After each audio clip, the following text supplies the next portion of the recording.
teaching, asking, answering questions, and there's people answering questions and the like. But that's just what it looks like on the surface. What's really going on is every individual that's here is looking at their own at their own selves. They're looking for that essential state of inner freedom that that is what spirituality is all about. It is a communion with yourself, because I could say all the true things in the world, but if the truth in you didn't recognize them, right, there'd be no meeting, right? Whatever comes out of my mouth that is verified and confirmed by you, right? You are the ultimate and final authority. That's the only thing that matters. Right? I was reminded of the quote from recently, just this morning, actually, just kind of came to mind as I was setting this up. The quote from Nisargadatta Maharaj. It's a beautiful quote that has got so much in it that we can learn from. He said, "The mind creates the abyss. The heart crosses it." Now, I don't know about you, but even before I begin to ponder it, it just, something inside of me just goes, oh. We're all familiar with the abyss. What is the abyss? It is this huge gap that seems to exist between myself and others, myself and the life I wish I had, myself and my happiness, myself and intimacy, myself and good fortune, myself and great opportunities. That's the abyss he's talking about. It isn't some mystical place somewhere. It's nothing abstract. It is that feeling of separation that we have from so many things in our lives, most of the things. And of course, wanting to get to the other side is the heart of desire, and all the effort we put into that, trying to acquire that, is one of the major causes of suffering. So what causes this abyss? Where does this abyss come from? Where is this sense of separation coming from? And he answers it quite clearly. The mind creates the abyss. Now, this is interesting. Does that mean that the mind is out there and actually literally constructs a separation? Or is the mind imagining a separation where there actually isn't one? And that realization that there really isn't one doesn't come from the mind. It comes from the heart. And I point here, right? You know, if I was pointing the body, it's actually over here somewhere. We all do this because there's this sense of centeredness in the body, which is why they picture the heart chakra there and that sort of thing. There's just something about this spot that is alive and intelligent, and yet not what you would call, not intelligent in the way the mind would be intelligent. It's not planning, it's not assessing, it's not analyzing. It just knows. Right? So just to be clear, when I use the word mind, I'm not talking about a thing. I'm talking about a collection of thoughts. The way we use single words all the time to refer to something that's much bigger and more complex and has a lot of functioning and moving parts. So we talk about our car, my car, and I know what you're talking about, right? But the car is just an incredibly complex thing of all these stuff and moving parts and things that can break and things that go beep and the like, right? So when we use a single word, right? It's as if the car is something separate from the functioning that it's illustrating. This is what the Buddhists mean by empty, right? We say car, but where's the car? The car is a temporary collection of things that are put together to behave in a certain way. And you could take the whole thing and break it down and there'd be no car. So the car doesn't have an existence separate from the piece parts that are temporarily functioning. That's what the mind is. The mind is nothing but a collection of thoughts. If there were no thoughts, there'd be no mind, right? So we often, because of the way the mind works, it takes a word like car, and the word takes on a meaning as if it had any. And so we start thinking of the mind as if it's a thing that is thinking, right? It isn't. There is no thing that is thinking. There's only the flow of thoughts. And you can verify this for yourself. Just look, watch. You can't find a mind, but you can easily find the flow of thoughts. You watch thoughts go by all the time. And like everything else in the universe, the energy that is thoughts forms patterns. You know, the energy of the universe forms patterns. These beautiful sunflowers that I moved in position so everybody could see them because they're so great. They're so friendly, right? They're just a particular confluence of energy at a particular moment. This is what's meant by self and no self. There's nothing inherent about it. There's no flower separate from all the piece parts, but all the piece parts, you know, play together to create what then we call at this level as a word, flower or sunflower, right? Or beautiful yellow sunflower. And so there's this most wonderful, marvelous thing called emptiness, that mind is empty, right?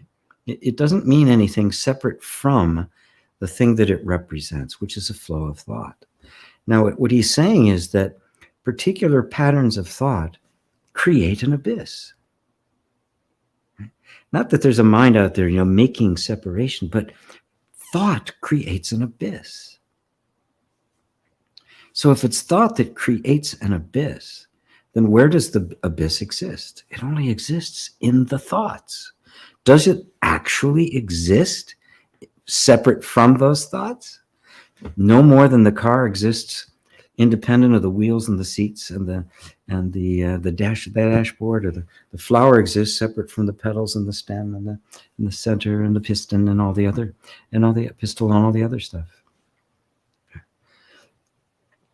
So separation between me and whatever isn't real. It's not an actual fact. It's a thought.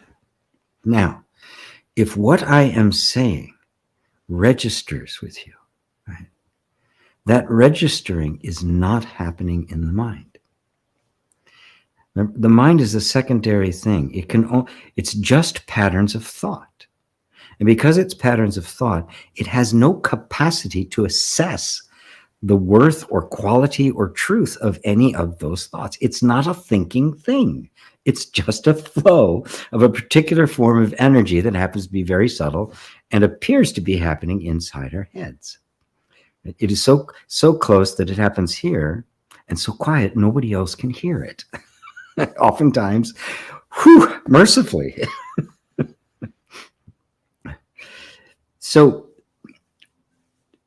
the mind cannot, that is the mind, that is, the thoughts cannot assess themselves. They don't think themselves. They're just a vibration of energy, any more than the wave can assess the ocean. So what does assess a thought, a pattern of thought, a flow of thoughts? We can go back, oh, wow, what is that? That doesn't make any sense. What is it that can say is, oh, the gap between myself and other and everything doesn't exist except for a thought about it. And I've been believing that thought. That insight is the heart. It isn't the heart like we normally think about it as love and affection and compassion. It is that too, but this is why. Because it is also wisdom. It is also the discerning eye. It's the third eye. It's the Buddha eye. It's the Dharma eye that discerns the nature of all things and is our capacity to know truth. Now notice that knowing is not a thought. It's not, oh, that's a true thought, right? Or that's a false thought. Right? That itself is not a thought. The insight is not a thought. It can then give expression in thought. That pattern of thought will change and begin to express that insight, which has overridden the belief that it has been giving expression to. Remember, beliefs and concepts and ideas operate at a level that are influencing thought. They're not themselves thoughts. This idea that a belief is just a thought you think over, or you keep on thinking, is not really true. Not really. It's not true at all, right? Because what is it that keeps that pattern in place? That you would be thinking it all the time, that keep thinking it over and over again. It's because it's a belief. Something holds that in place. You know, if it's going to orbit around something, there's got to be something that it's orbiting around. What it's orbiting around is our belief. And that belief isn't necessarily a thought. You can articulate them in thought once they are seen, but they actually operate at a much more quiet level. They're an influence that is something that is seen indirectly. We see it in its effect on things, not in its not directly. You can't see it. There's nothing there. It is simply this very silent influence that happens at the level of energy, the energetic assumptions, I call it. So I'm inviting you all today to cross the abyss, to recognize that everything you call a problem is a problem because your mind has said it's a problem. There's been a thought pattern that keeps defining it as a problem, and you've never stopped to ask, if that thought, it's a problem, never occurred to me, would it be a problem? It's such a powerful thing to ask. If something happens, oh God, oh, this is such a problem. If that thought, oh, this is such a problem, never occurred to you, would it in fact be a problem? Or would it just be a happening that could be interpreted a million different ways? And then you could just see it's just a happening. And separate from the flow of thoughts that I call a mind, there are no problems. Problems don't exist. The abyss doesn't exist. Not as an actual fact, only as a belief. But anything that is believed deeply enough, right, literally gets believed into expression. It doesn't actually exist, but it shapes our perceptions, the way we see things. So we'll literally see the world through the eyes of that belief, and then think we're seeing the world as it is. And say, well, of course that's what it is. And then somebody else says, well, no, it's not. And then you can come to blows over the fact that both of you are looking at an illusion, really upset that the other guy isn't in your illusion. Right? No matter how much you love somebody laying in bed at night, when you're dreaming, they can't share that dream with you. It's a very private, subjective thing. So it's been 13 minutes, so I guess that's all I have to say. I invite you all to cross the abyss, and the way you cross the abyss is by being willing to take a step back and examine the flow of thoughts, scrutinize the things that you have believed and say, is it really true? If the thought about it never occurred to me, would this be an actual fact that I'm experiencing? If that thought never occurred to me, would it be a problem? Or is problem just a thought creating an abyss that doesn't exist? So, on with the show. Hello, everyone. Oh, I guess I should explain this. Where are you, G? Actually, I'm doing a new course. I did a revision to a book I did a long time ago, an ebook called Healing at the Roots, and it's about EFT and the first chakra, or the safety mechanism, and inner reconciliation. The book is a free ebook, and I do some exercises for it. But we decided to put together a workshop to go along with it. And that's what I've been doing, is working on a workshop, and the writing up there is some stuff I've done. I actually got a whiteboard to do about it. So I'm sitting in my living room surrounded by a whole bunch of stuff. So I'm not sitting in my normal place where I do satsang from. But I didn't want to move everything around again. So I just thought, okay, I plopped a chair down here and sat down, got my sunflowers on sale at Trader Joe's, and just decided I would do it from here instead. So it is really me. It is really me. And in the videos, I actually stand up, and I know it shock a lot of people that I actually do get out of this chair. I don't spend, I turn off, I'm done with satsang. I turn it off and I just sit here and hope somebody brings me something to eat. So anyway, hello, Rosario in Madrid. There's Mary. Hello, Mary. Greetings to you. There's John. Windy, Ireland. Wet and windy. Avon Pola. John. Oh, there's a John Sheehan and a John Watson. One in Ireland, one in Scotland. There's Carl, also in Ireland, I believe. Roberto's in Barcelona. I love Barcelona. It was my experience of it was the most unfriendly place I've been. In all the rest of Spain was just like warm and welcoming, and Barcelona was just, I asked somebody for direction. Actually, my wife, well, at the time she was my wife, who spoke Spanish fluently. She was from Argentina. Asked directions somewhere, and they go, go down the corner and ask somebody else. I mean, everybody was like that to us. It's my karma. I know. It's all me, right? Is it a problem? It was an interesting experience. Madrid, on the other hand, Alhambra, all those places were just incredibly marvelous. Anyway, David and Elaine, hello to you. Hello, Dorte, Ursula. And Dorte's in Denmark. Ursula, Madeira Island, Portugal. Lisa, she's on the east coast of the US. Robbie in Romania. Hey, Amy, good to see you. Great to have you here. Roberto, I said I think, but I meant feel. I didn't see any comment before that. Oh, Roberto, no, yeah, just hello everybody from Barcelona. Anyway, yeah, good. Well, feeling's better than thinking anyway. Feeling is closer to the truth. It isn't the truth, but it's closer to the truth. And why do you say that, G? Well, simple. Because thought is always an abstraction. It's always after the fact, right? It always follows experience. This is such an important thing to note. An experience happens and then thought follows. If that wasn't the case, animals would have a real tough time because they don't think, they just experience.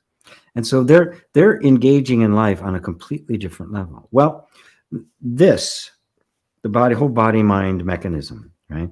The first three chakras, if you like, are the animal. They're the animal existence. They're that which has not yet become self-aware. Okay? And of course, never will become self-aware. Something else becomes self-aware. That's the energy, the heart, and onward. So animals know what's going on because they feel it. And they don't need the mind to assess it, and they don't have a mind after the fact.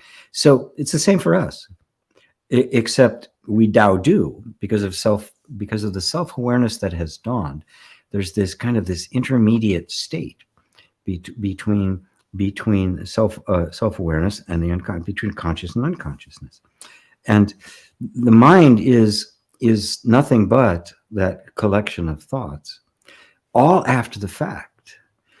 It really doesn't create anything. It is a symbolic representation of what is experienced, which is why in meditation I bring you out of the mind and into the body, because the body isn't the mind.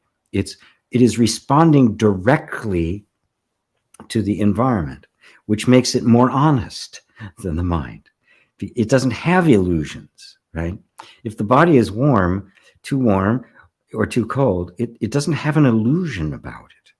It just wants to move to make itself comfortable, right? Whereas the mind will go, oh, wow, should I be feeling this warmth? oh man, what does that mean? Let me tap. It can get into this whole thing and just move your stupid ass. I mean, it just it doesn't have to be this complicated, but you can see how the mind does it, which is why I say the feeling, the actual sensations are much closer to the truth than the mind is, because they're fully present in the now, which is why it's such a wonderful gateway to getting beyond the mind and then beyond the sensations to the pure experience of awareness or presence, which is subtler than even the sensations. So I'm glad you're feeling and not thinking. Mary said, I noticed there's a lag when you come on YouTube. We seem to be missing 52 minutes of your intro. I haven't been here 52 minutes. Thought you'd like to know this. I haven't been here for 52 minutes. Is that right? You mean 52 minutes? Did you miss the whole intro? Because later on you said you liked the intro. Yeah, I'm not sure. Sometimes it's been, when I first started doing live streams, I'd had lags up to a minute. You know, I would ask something and it'd be, back and forth. It would take, a minute or so for a conversation to take place. That's gotten a whole lot better now. YouTube has made it so it's almost instantaneous. There's a tiny lag, but no more of a lag than you see on the evening news when the guy asks a question. Yes, Robert, when the guy, the news guy out in the field somewhere. Anyway, if there's still a problem here, folks, do let me know. But I'm not suspecting. Let me go all the way to the bottom. 52 seconds. Oh, okay. 52 minutes. Like, wow, we're talking from yesterday. Okay, 52 seconds. That's possible. Right? If it really cut it off, that'd be. I'll check it afterwards. If it really cut it off, but not much I can do about that. Once I hit that live button, I'm totally at the mercy of the tube. So, Susanna, so good to see you. Sue, I wonder what happens if every single being is awake all at once. I do believe, first off, there'd be one hell of a party. And once we got that out of the way, I'm not really sure. Yeah, I mean, it's a beautiful thing to ponder, isn't it? So my advice would be, okay, let's find out. So wake up. Let's find out. Just all we can do is be vigilant and sincere about our own awakening, knowing that every bit you awaken makes it that much easier for everybody else. We are all carving paths in that forest, and makes it easier for others to follow. I've made it easier. I've cut decades off of people's path. It took me. It didn't have to. There were people around who could have guided me much quicker, but I didn't know they were around. Just circumstances, my own disposition, and that sort of thing. So, yeah, I'm just going to stick with the party part because I know there'd be that. Yeah. A lot of dancing and UK, and yeah, it'd be great. Hello, Sally. So good to see you. You're in the UK. I have some responses to the little back and forth that you and Evan did in the private group. Yeah, there's a lot of meat in there I want to talk about. So I think I'm going to make a video about that for the private group. Those of you who aren't in my private group, well, now's the time. Hello, Peter in Italy. Wonderful to be here. Thank you, GP. You're welcome. There's Brent in LA. Isabel in Florida. I used to live there for a while. Barbara in Sweden, awesome intro, says Mary. Thank you, Mary. Even without the first 52 seconds. Carl, hey, GP, I'm trying to accept something that is unacceptable to me. There is still a trace of defeat. How to make the helplessness and hopelessness of childhood not feel real anymore. Beautiful, beautiful. Trying to accept something that is unacceptable to me.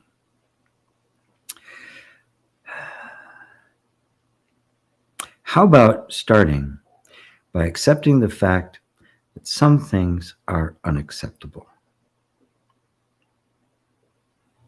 What if you just never, ever could accept it?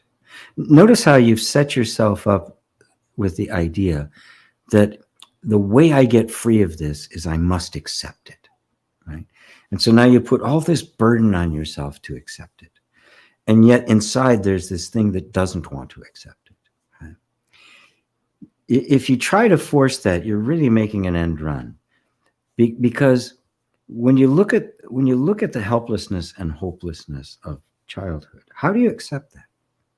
How does someone come to accept some really horrid abuse of all kinds? And as a spiritual teacher and an energy healer working with people, I hear stories that would make your hair stand on end. Real stories of real experiences people have had. How do you come to the state of equanimity about that? Well, the only way you can do that is through understanding. You can't just make yourself accept that. And look, it's not acceptable, is it? Child abuse, sexual abuse, molestation, just enormous amount of cruelty and deprivation. How do you accept that? And as a child, in your gut, in your body, that it's not supposed to be happening, but there's nothing you can do about it. How do you accept that? Well, as a child, you can't, right? You suppress it. You push it underground, right? So first off, start with the fact that things happened. You were in a state that in fact was unacceptable, right? And you were powerless. You were helpless, right? It was real. Okay. You say, I don't want it to feel real anymore. Well, first you must recognize that it was. It really was real. Children try to imagine that it didn't really happen. And then we get into adulthood. There's a lot of things we even just phase it out. We can't even remember it. And then sometimes the stuff comes up. It's just horrific. We don't want to feel it. But that I don't want to feel it is the state of the child that creates the suppression in the first place. Somehow we've got to create a space where it's safe to feel it. And you do that through understanding, because you're not helpless anymore. Right? You're not hopeless anymore. And so it is safe for this stuff to come up. You can accept the state of the child, accept that you were vulnerable and hopeless, that you were absolutely powerless. There's nothing you could do. And so your nervous system took over and shoved that down somewhere out of reach so it couldn't kill you. That's what happened. Now you can accept, can you accept that is what happened? And it wasn't acceptable. Right? If there was any kind of intelligent being there, it would have been seen as unacceptable. But you could not see it as unacceptable because you had to accept it. Right?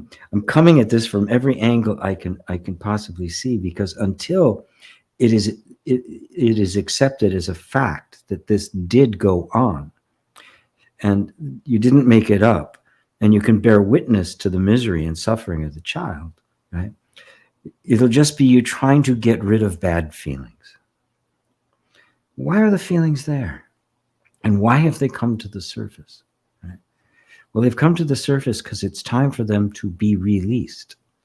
And that means a clarity about it. And it extends beyond. Recognizing that really happened can create a great deal of antagonism and anger, hatred, rage against your parents or whoever it was that inflicted this on you. And that's part of it too. And it should, right? Because rage was a terrifying thing. The child actually felt rage, and that's what made it be suppressed. It could not possibly express that. It would have been worse, right? So all of these feelings are there. There's grief about the life that was lost, about all the stuff, about this shouldn't have happened, right? And yet it did. Boom. Right? This shouldn't have happened, yes, but it did. Okay. I accept that it was unacceptable. Now I'm just going to be with that. All right. Now notice there's a third element at work here. That's the element of the heart, the element of the peacemaker. It's the enlightened witness that is bearing witness to the reality that the child experienced. Right? And may even indulge temporarily with the child's anger and rage about it, but eventually it will begin to see more clearly. You begin to see the whole picture. Right? That this is a long line of abuse, that it happened to the child because it happened to their parents, and it happened to their parents, and happened to their, and on and on and on and on it goes.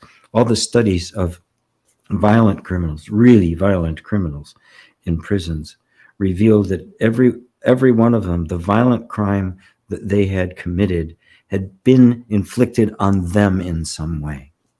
This comes down and down and down and down and down. Now you sit in the position, the most wonderful and difficult position of all, being the generation that puts an end to it. And how do you do that? By being the enlightened witness of it.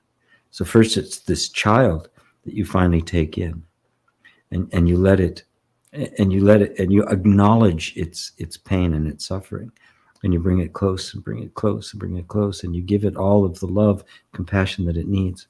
And then it extends out to the children that were children that grew in the parents that did it to you, and then their parents that did it to them, and their parents did, and the entire thing goes out a level of compassion for the whole world,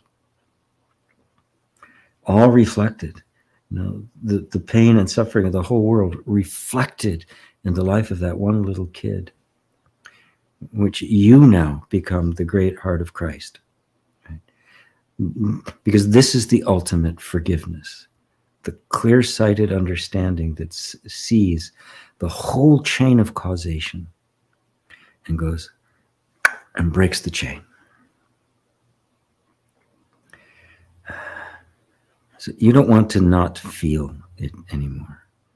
You want to heal it for you and for every generation prior, knowing that it will not go beyond you. Maybe, I don't know if you have kids or not. If you do, they will not suffer it. And their children won't, and their children won't. And this is how the world is transformed. Oh, thank you for bringing that, Carl. I hope that was a help.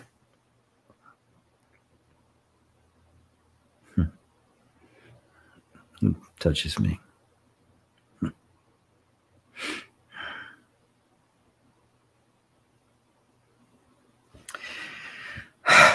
Sorry. Things like that just get me. Seen too much of it. Faith. Oh, faith. Hello, my sheik, my spiritual family. I was applying for a job for a while. I'm overwhelmed that my body hurts, and I stopped applying for more than 2 weeks, and every night I finish feeling guilty. Okay, good. Time to let you off the hook. Right? We have this idea that somehow we're machines, right? I'm applying for a job and I can't find a job, right? Oh God, please, I need a break. You can't take a break. Out comes the whip. What are you doing taking a break? Okay. I want you to just, for a moment, say, look, you decided your body was just riddled, right? First off, there's an enormous amount of pressure you're putting on yourself to get that job, right? And I know why, and it's okay. right? But I want you to just stand back for a second and look, notice that that is just a repetitive pattern, right? Putting pressure on yourself to try to get things done, blaming yourself when it doesn't work, is a habitual pattern that you and many other people suffer from. I want you to just take a step back and notice that it is a habitual pattern, that it isn't integral to you, it is not inherent in you, it's not natural to you, that it was just a behavior that was learned because of the conditioning and the culture and the circumstances under which you grew up. You can shift your attention towards the fact that you are now somewhere you've wanted to be for a very long time. Just, oh yes, that's right. That's right. That's right. Every tunnel is a tunnel. It's not a hole. There is a light. There is a light at the end. Right? And I'm just asking a question, is there anything more I need to do? And if the time is like, later in the evening and there isn't anything you can do with that, but the answer is no. So you use that opportunity to begin to just enjoy the moment, noticing how habitually the mind wants to get in. It's not going to be good until this happens. It's not going to be good until this happens. If you can see that pattern happening and withdraw from it, even though it's just really chugging hard, and for years, decades, you have always succumbed to that pattern and will feel that tug, in that place of seeing it and not just falling into it, your freedom is being strengthened. Your spiritual muscle is being exercised. And of course, that's the guilt feeling. Well, you should be doing something. You haven't done enough. Obviously, you haven't done enough. If you had, it would have worked. Now let's look at that. Is that true? Remember in the very beginning what I said about this? If that thought says you should have gotten this by now, never occurred to you, would it be true that you should have gotten it by now? Is that objectively true? Or is this just a habit of the mind that keeps saying that, oh, gosh, it's your fault. You should feel guilty about it. Maybe even press the button and stimulate a feeling of guilt in the system.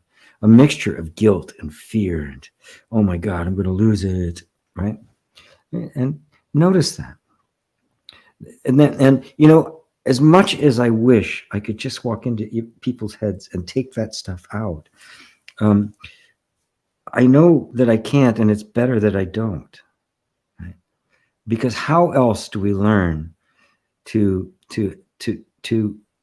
learn in the heart, in the body, in our whole lives that this is the truth, if we don't have to confront all the places in which we've given into it for lifetimes, by the way. Not just this one, lifetime after lifetime. We've indulged the trivial. We have gone along with things that simply weren't true. We've ignored the truth, lifetime after lifetime. But in this lifetime, you're not. And you feel that momentum. We all do, right? Does anybody here not feel it? If so, you come and you teach this. Of course we do. We all have the momentum of lifetimes behind everything. And I'm headed in this direction, right? I'm swimming away and I'm in a big crowd and we're all walking down the street. And then all of a sudden I go, oh my God, I'm going the wrong way. And I turn around. Now what? It's like, Neo in the street, right? Just bang. You're the salmon upstream. That's what happens, right? Is that your fault? No. Is it a problem? No. You've turned around. You're headed in the right direction. Right? And yes, you're going to meet with all of that momentum of the past that wants to just keep going in that direction. And it's not like it's fighting you or trying to hurt you. It's just mindless, right? There's nobody there. It's just a pattern that wants to keep going in that direction. And as our resolve becomes deeper and stronger, and our conviction becomes more certain, that's the energy that begins to turn the whole ship. It turns the whole flow of traffic back in the other direction. But you have to lead the charge. This kind of spirituality builds strength. It's not just, oh God, take care of me. There can be those moments of just that total heart surrender to something beyond yourself. But it doesn't stop there. God doesn't want us as eternal children. It is our need to step into the Godhood of true wisdom and compassion by seeing things as they are, which is the God consciousness. So be willing to be fully present with these feelings. Be fully willing to just go, okay, here it is. I know what it is. I know the momentum. God, I wish it would go away, but here it is. I'm here. I'm present. I'm standing in my conviction, even though I'm shaking. I'm standing in this conviction. What else can I do? I can't make stuff happen. I can't make it go away. All right, be here then. Screw it. Be here. Feeling guilty? Be here. Feeling of guilt. But now, don't make yourself guilt. This is the thing. Let the feeling be there, but you remain aloof from it. You remain the witness of it. And so you're not cursing anything. You're not pushing anything away. You're not fighting with it, right? Because believe it or not, fighting with it gives it energy. You form no relationship whatsoever. You're simply watching from a distance. This is going on. Yeah, it's going on. Now, if it was really just something going on outside, you could do that. But it's in here. There's feelings and thoughts and all that. It's so intimate that it feels like it has more authority. It doesn't. We just think it does. There's the mind in the abyss. I think this has authority. It doesn't. If that thought never occurred to you, this has authority. I've got to get rid of it. Would it have authority? Would you need to get rid of it?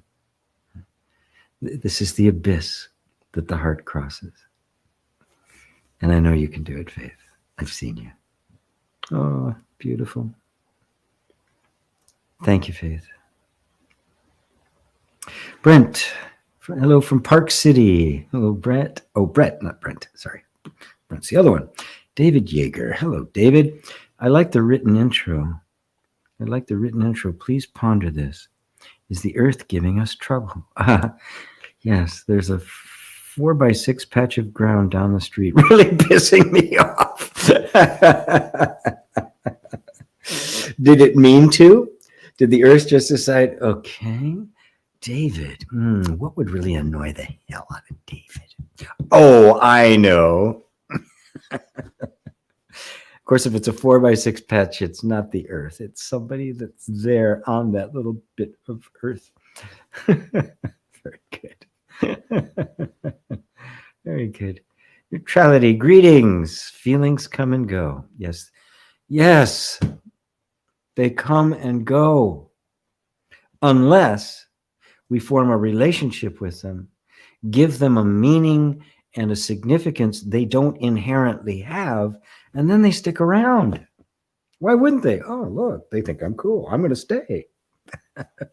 I mean, actually, what it is it draws them in. It feeds them. It perpetuates them. They don't have that energy in and of them, in and of themselves. It's all given to them, and that's the abyss of the mind. If we take that away, what do we have left? A feeling that comes and goes, as all feelings do. And if you really feel into it, you realize that even though you say, okay, I've got a feeling of anxiousness, if you really feel that and set aside the thought, you'll feel there's a sensation in the body, but it's constantly coming and going, right? It's not a feeling it's sitting there. It's not static. It's waves that are coming. And these waves form what we call the feeling, but the feeling is made up of a bunch of little piece parts coming and going so fast. Oh, look at that. Oh, okay, it's a wave. Ooh, oh. Ooh. You begin to see that it's just this wave of fluctuation that's taking place. Right? And then you go, oh, if I don't give them any meaning or importance or significance, they don't have any of their own. I've just crossed the abyss.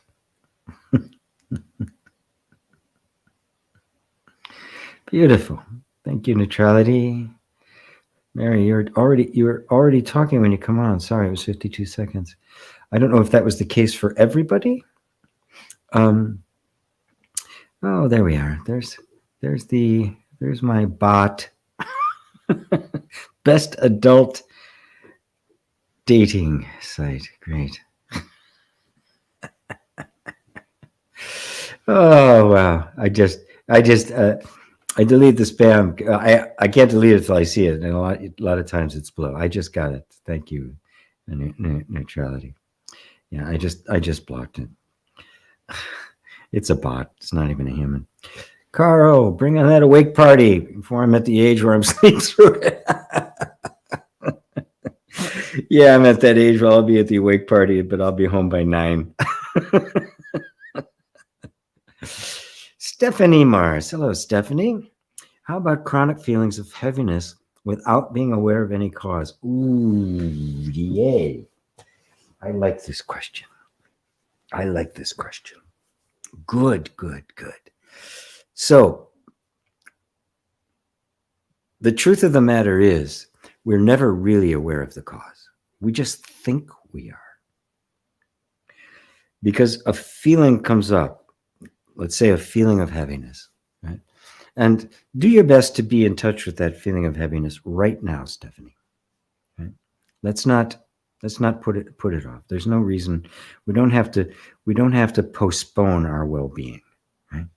It's just that feeling of heaviness right now. And anybody else that's got some feeling that's been bugging them, right? You don't think you have to leave it outside at Satsang. This is the place to bring it. We leave our minds outside, but we don't have to leave these things outside. Right?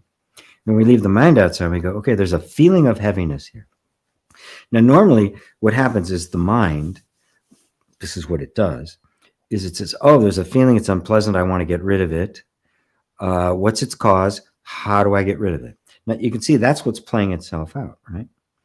But kind of behind the question, I have chronic feelings of heaviness, but I don't know what the cause is.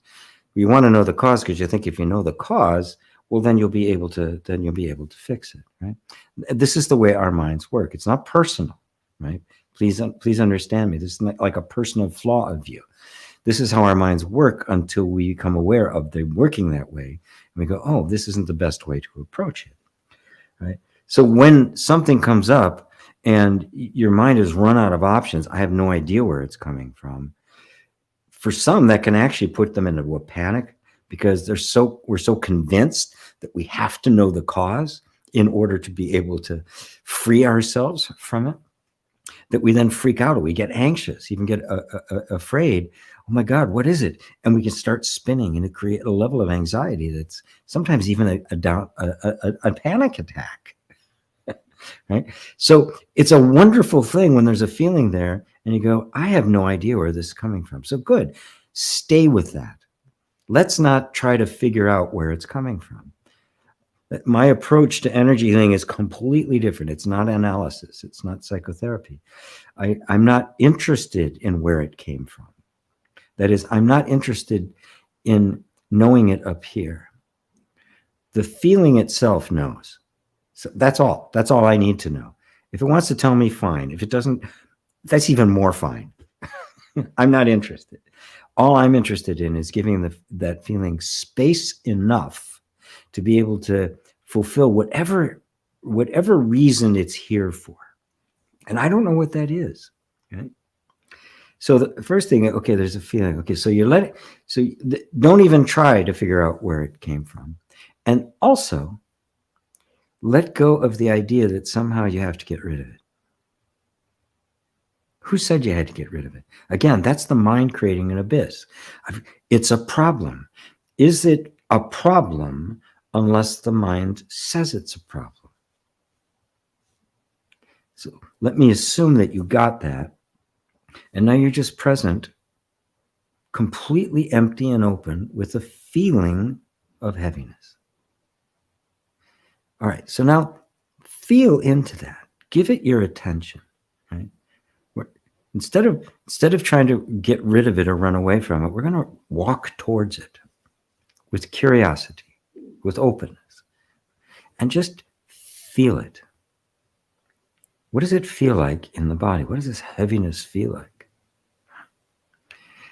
And then even set aside the word heaviness, because that's a label we put on it. And in fact, it could be a lot more nuanced, have a lot more subtlety and shifts and stuff to it than, when we think it's heaviness, now I put it into a kind of a category and I don't really feel it anymore. So put that to the side. It's a sensation that appears to need your attention that's moving through the body. Okay, now just be with it. Now there'll be resistance to it. I don't want to be with it. I want to get rid of it. And notice that, perfectly natural. You just kind of say, not now, not now. I do really want to be free from it. I always thought that meant I had to get rid of it. But maybe it just means I need a different relationship with it. Maybe I can be free in a relationship rather than, I can be free with it rather than free from it. What if that's possible? I'd rather not feel it. Okay, fine. But it's here. What are you going to do? It's here. Right? All right, you're here. It's like the guy who shows up at the party. You really hope he wasn't going to come, but he does. What do you do? All right, well, okay, here. Punch bowl's over there. Right? So notice there's just an equanimity there. There's an openness. And being open to these feelings and sensations that are running through you is actually being open to yourself. Because whatever it is, it's a part of you you've cut off. This is part of our disowned selves. And what you're doing is participating in genuine self-acceptance. This is unconditional love. This is genuine compassion. And this is the setting for real healing. Because when this ceases to be a problem, really, and it's felt as not being a problem, it won't be. And at that point, that energy will transform into whatever it needs to. And you may find out that it wasn't heaviness at all. It was a deep, important part of you that had been unexpressed your whole life. We don't know its nature, and we don't have to decide what its nature is. We have to be with it and let it tell us, right? Just like, when parents have a child and that child is born, you have no idea what it's going to be. You don't know what it's going to look like, who they're going to be, what they're going to care about, what they're going to be interested in, what they're going to do, how they're going to look. You know nothing about it. Right? Does that mean you don't love them? Of course not. That's part of the journey. But yeah, we get these feelings and stuff. Oh God, terrible feeling. Got to go away. Wait a minute. It's just a feeling. Let me be with it. Maybe there's something beautiful there that I'm missing. As it says in the Bible, maybe I'm entertaining angels unaware. It could be one of those angels in the basement. Or it could be some kind of trauma that's finally ready to release and give you greater freedom. So how's that? How's that, Stephanie? And it's possible to feel some resistance to doing this because we've just been in the habit of trying to get rid of these feelings. But anybody can look at their life and go, that hasn't been a very successful strategy. Okay, I've tried for many, many years to get rid of it. I can't, they haven't gone. So why do I keep doing this one again? All right, let's try a new strategy. Let's try a new way of doing it. Let's try being with them. Oh, please tell me how that's feeling down below. I will get to it as I'm going through here. David, great answer to Carl. I kept seeing it as feelings to get rid of, difficult to feel them. Thank you, GP. Well, yes, that's it. But who said they were difficult to feel? And if you didn't say they're difficult to feel, would they be difficult to feel? See, the mind is creating a relationship, and it's creating the discomfort. It's creating the pain, not the feeling. The feeling is just what it is. And I'm not saying that every feeling is wonderful and beautiful, and I want to invite it, right?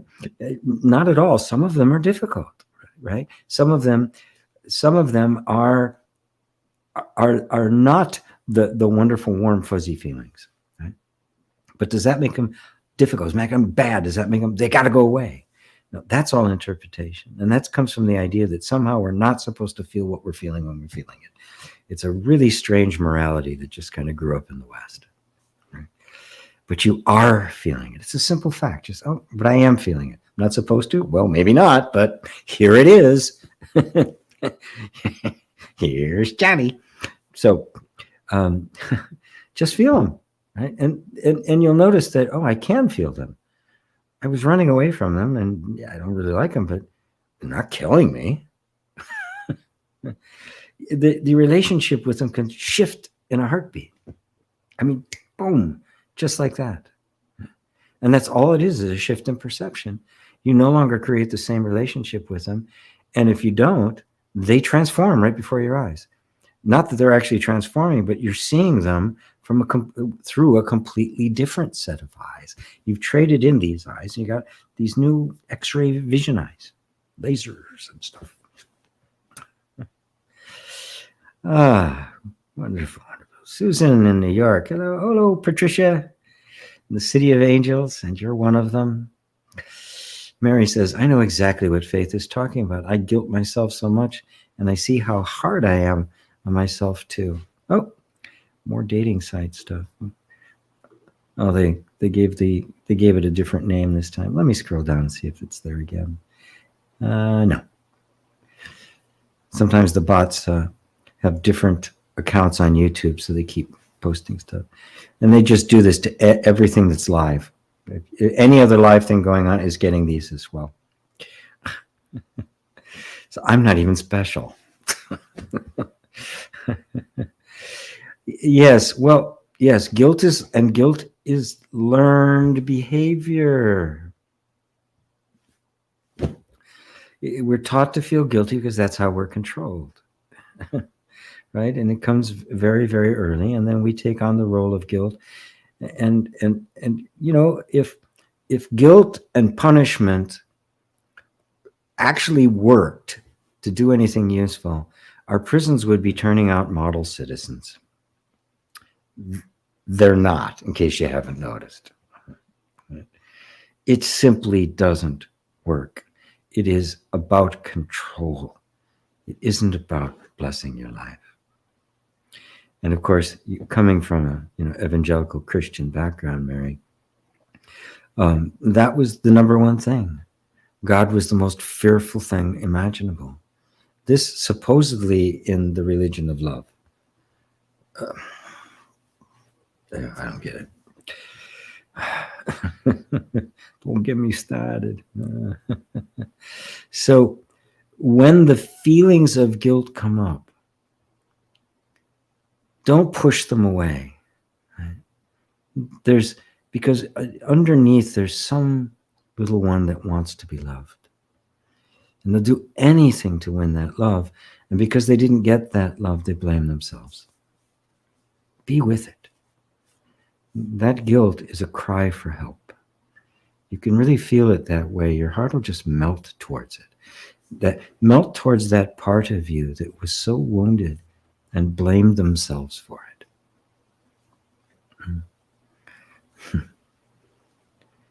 And that was genuine Christianity.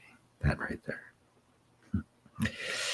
Oh, my Baba GP, my heart is melting. I'm crying hearing your words. Yes, I'm checking, but I'm here. I love that. And yes, maybe it's time for me to step up to my godhood. I'm surrendering. I love you, and I can feel your hand in my heart. Oh, Faith. Thank you. Step into your godhood. or goddesshood, if you prefer. Equally good.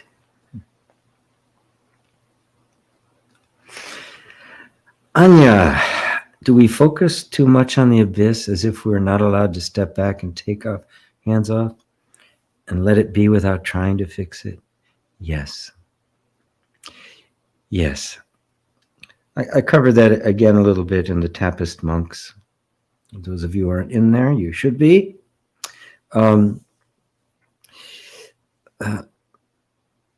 know, the whole self-help thing is a treadmill,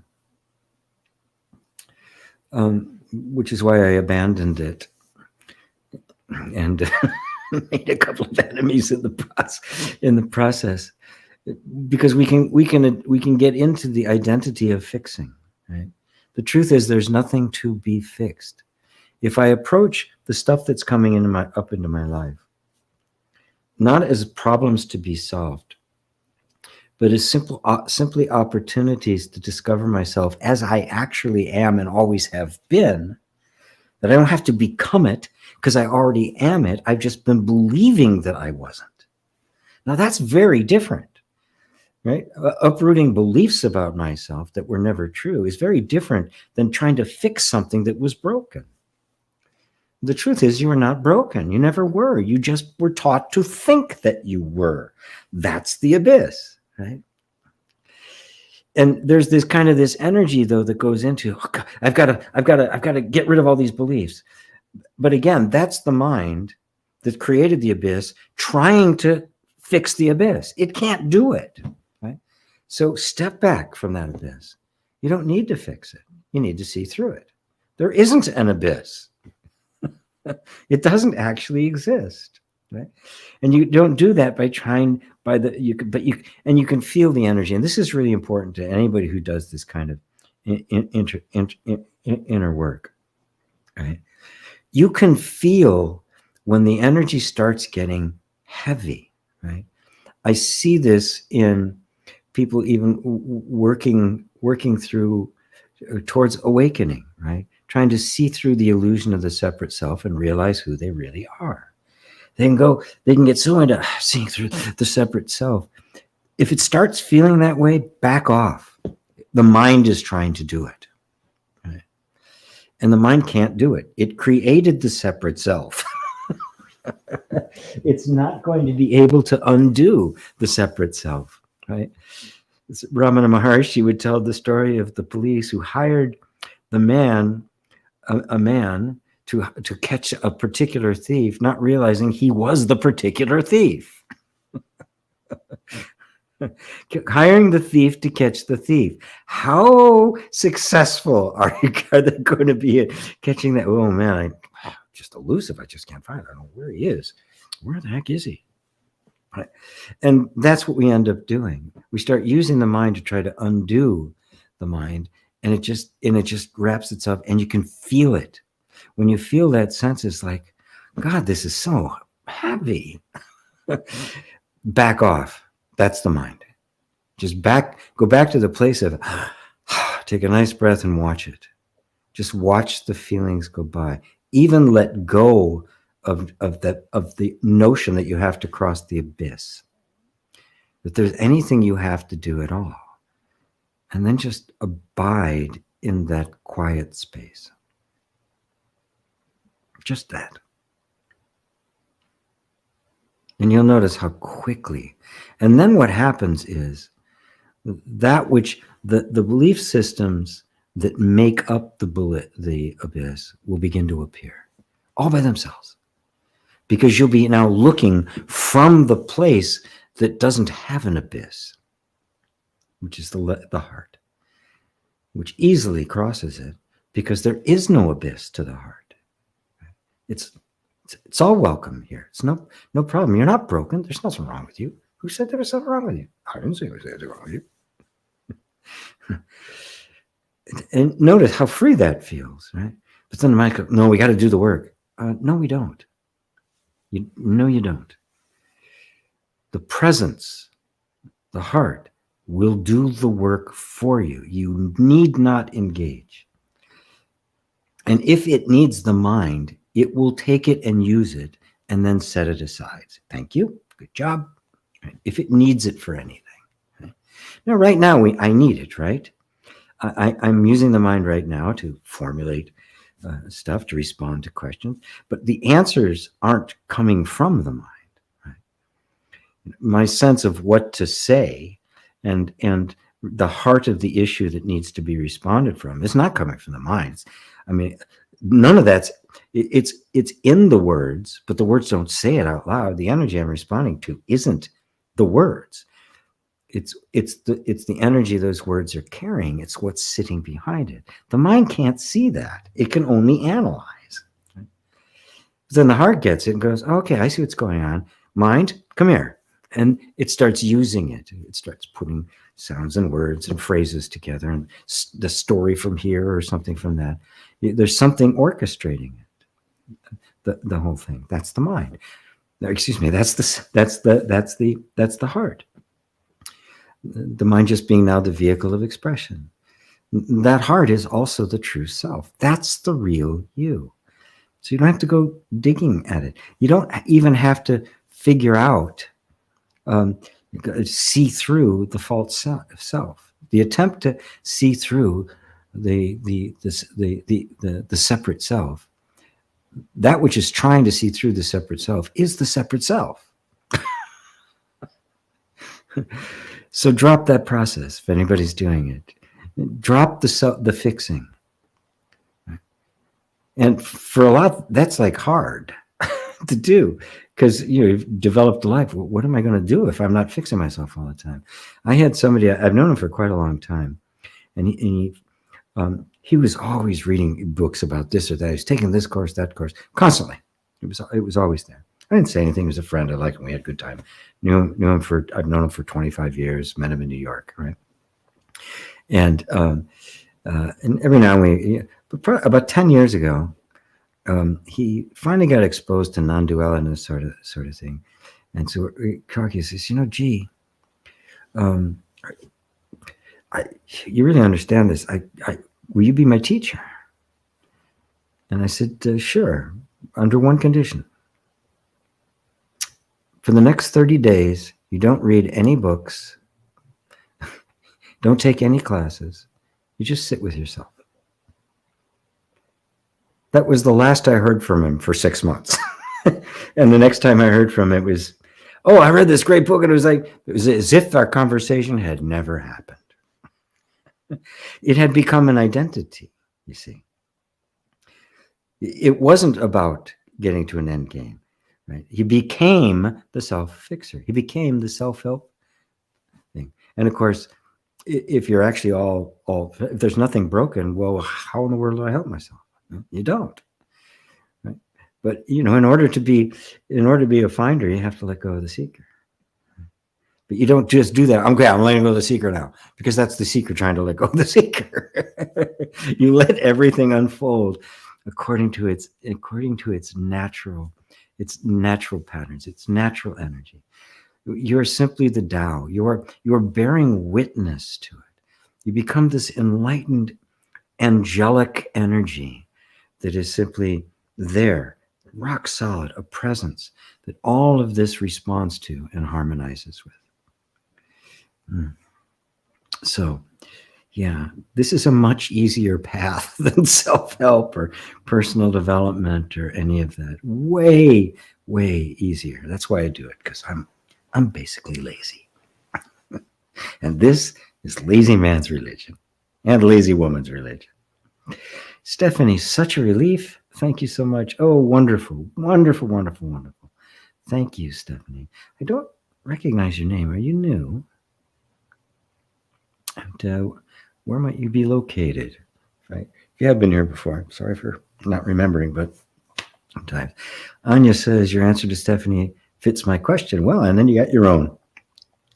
Jens, hello, my latest guru. My latest guru discovery. Let me take the chance and ask you my burniest cue. I know for sure who I am, and I'm so stuck. Is there a sadhana of any kind from here onward, or will my biochemical system do its thing, surprising me with this good.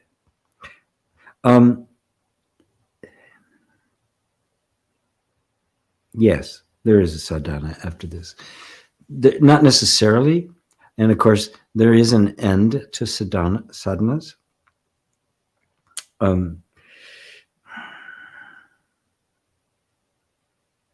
It does become increasingly individualized and subtle, right? Because the separate sense of self is hiding as the thought I. So when you say, I know for sure who I am, I'm questioning that I. Because can the I that says, I know for sure who I am, and the I that says, I'm so stuck, be the same I? Can they possibly be the same I? Can the true self that knows itself possibly say, I'm stuck? So I know that the I'm stuck, I'm so stuck, is still a lingering sense of a personal sense of identity. There's still identity there. Otherwise, it simply couldn't come out. Right? Now, the other one that says, I know for sure who I am, I can feel a mix. There's a mix there of that which does know, has seen it clearly, but has not yet clearly seen how in that I, the false sense of self is hiding. Earlier on, and I don't mean early in the beginning, but prior to coming to see more clearly who you actually are, we tend to see the things that were not as out here. We miss the ones that are actually parked right behind your eyeballs. Those are the sticky little buggers. So the sadhana from here, the sadhana, the post-awakening sadhana and the pre-awakening sadhana, for me, are the same. They're the same kind of energy, right? But they have a different focus. When prior to awakening, and I don't see awakening as being a one and done. I see it as a wave thing, right? It's something that kind of grows over time. And so the pre-awakening sadhana is letting your feelings be exactly what they are. It's a process by which we establish a very different relationship with our own experience, our own feelings, our thoughts, all of it.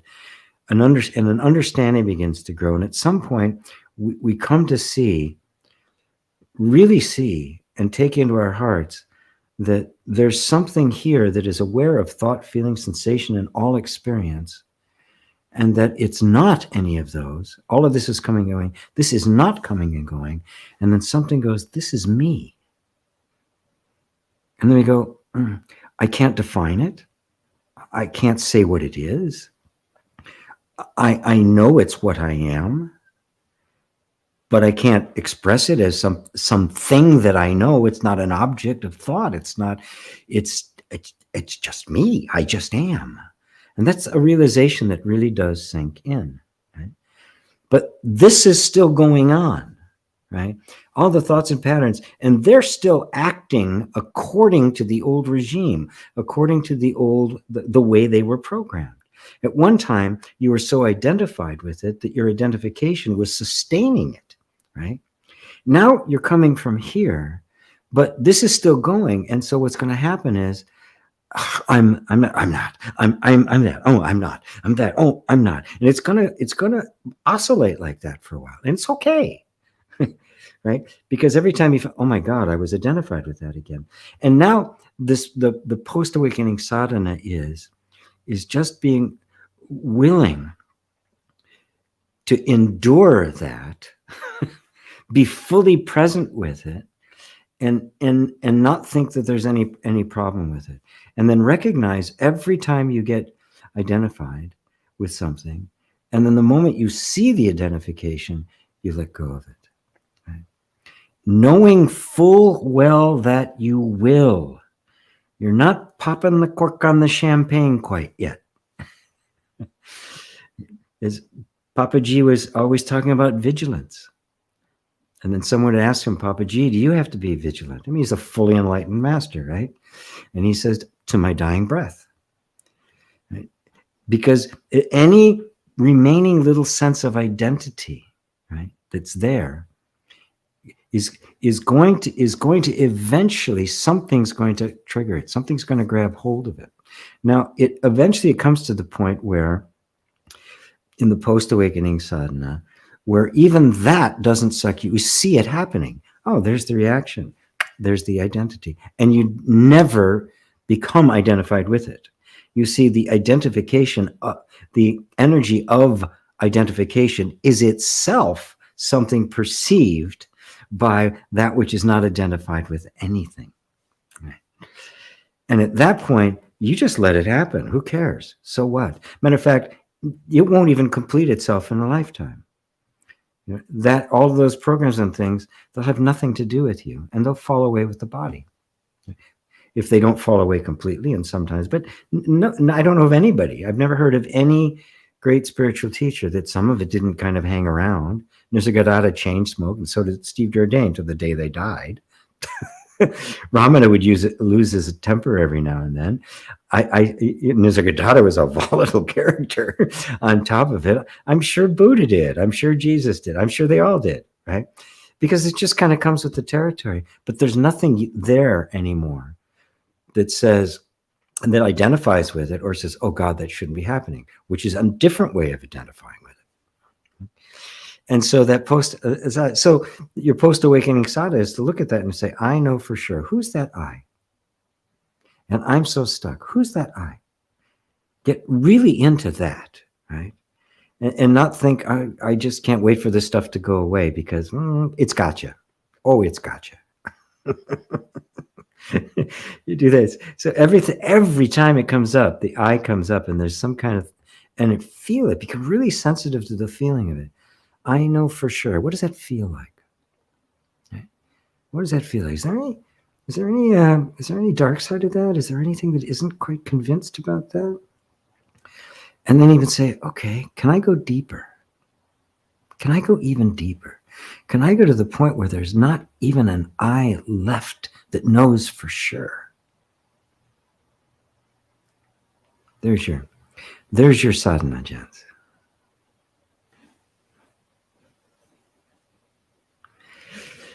Mary, in regards to Stephanie's question about heaviness, would your answer apply to constrictions that interfere with your ability to even breathe and live without feeling like you're going to have a heart attack? Yes. Yes, there is. It's exactly this. It's exactly the same. We have to be willing to be present with it. I was just in a retreat with my teacher, Muji, and he related the story of someone he was talking to who, a very advanced student of his, who had fallen ill and was in the hospital. I mean, it was like last leg. She was on her way out, right? And he was having conversations with her on the phone, and he was talking to her, and she one day she was talking to him, and she was just in incredible pain. She'd never felt pain like this in her entire life. Everything else that had gone on, the illness, the doctor, the whole scene, preparation for death, she was completely equanimous. She was just ready, no problem. But this pain, it was just overwhelming and she said to him, Muji Baba, I've lost my connection to you. Oof. Now for a spiritual devotee, there's nothing worse. And he quoted, and it reminded me, when I heard it, it reminded me, and then he quoted it. He talked about the story of Jesus on the cross. And he said, Father, why hast thou forsaken me? Now, we've all felt that as an example of what it means to go through life as a human being. Jesus got turned into the God-man, right? He wasn't. He was you and me. And a story like that, where he felt cut off from that which was the source of his life. And that's what happens in times like this. We feel cut off from our lives, from our happiness, from our, why hast thou forsaken me? Is the prayer. Right? Well, he hadn't. That connection can never be broken except by that abyss of the mind. It's said you've been forsaken. It's said it's cut off. Right? Which means that there was still something left that was looking for an external connection. With Christ, I don't know. Right? He'd been voicing it for our benefit. May not actually even have ever happened, but that's another story. So what happens at that moment, right? You know, at my age, I looking at my, you know, my sons are grown. They're completely on it. They take care of themselves, right? I mean, they haven't needed me forever. I'm obsolete, right? In terms of the human world, I'm obsolete, right? You know, I do this, right? I do this, but I look all of the little things in life. You know, I don't have a partner. I live alone. I do things. It's like, no, this is not saying I'm going to die soon, because I don't think I am. I think I'm going to be around for a while. And so do all the doctors who examine me, say, you're going to be around for a while. Yeah. But there's a natural progression in anybody's life. And it can happen earlier or late. I've had several times in my life, even when I was much younger, I was like, what if this is it? Right? What if this is over? Including when I was 19, which led to the first major breakthrough. We kind of start to let go of things. We just kind of let go of all the attachments, because they are going to go anyway. We can't force ourselves to let go of attachments, but life brings us to places where we do. So I can't breathe. Okay, well, maybe this is it. Maybe this is my last breath. It's going to happen sometime. Maybe this is it. Yeah, maybe it's on. Right? Maybe I'm going to have a heart attack. Okay, maybe I'm going to have a heart attack. I'm not going to fret it. You use it as an opportunity to surrender to the moment. We have this idea that somehow it's all supposed to be rosy. Why? We're all going to die, right? Every body is going to stop functioning, right? So it behooves us to say, okay, well, let's let go of whatever I can let go of. What isn't me? Because the only thing that can die is that which is not you. That's it. You can't. You can't die.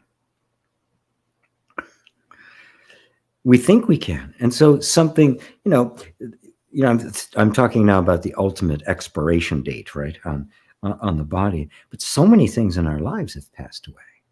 They've just passed out of existence. They're not there anymore. We don't experience them anymore. You know, aspects of ourselves, beliefs about ourselves. You know, this is not the body I had 50 years ago. Thank God. And so it's a matter of really, okay, why are you here? Right? Maybe you're the final moment. Okay, maybe you're not. But that too, notice that's something I'm just kind of projecting on it. I don't know. What is this moment? Just as it is. I can't breathe. It's really hard. And then things will happen, right? The body will do something. It'll put itself in a different position. It'll call 911. It'll do something the body will take care of it, right?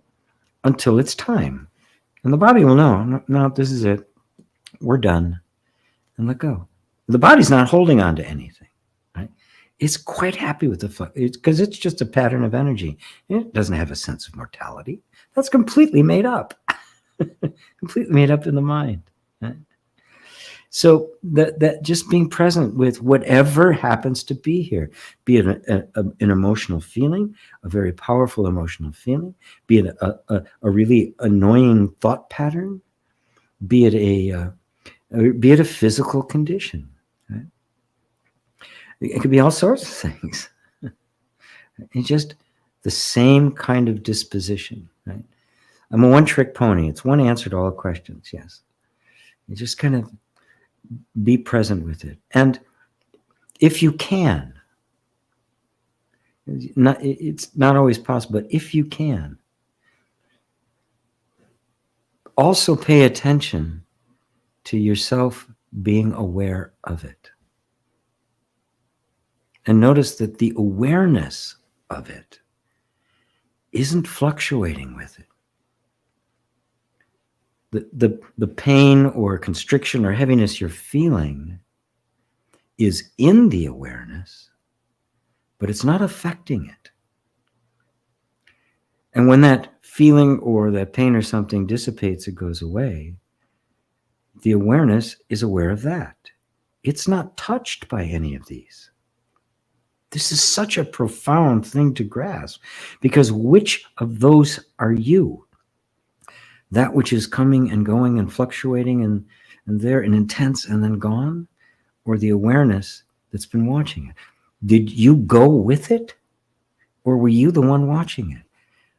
You're obviously the awareness. That is who you really are, which will be there. When this body falls off, it will be there and watch it.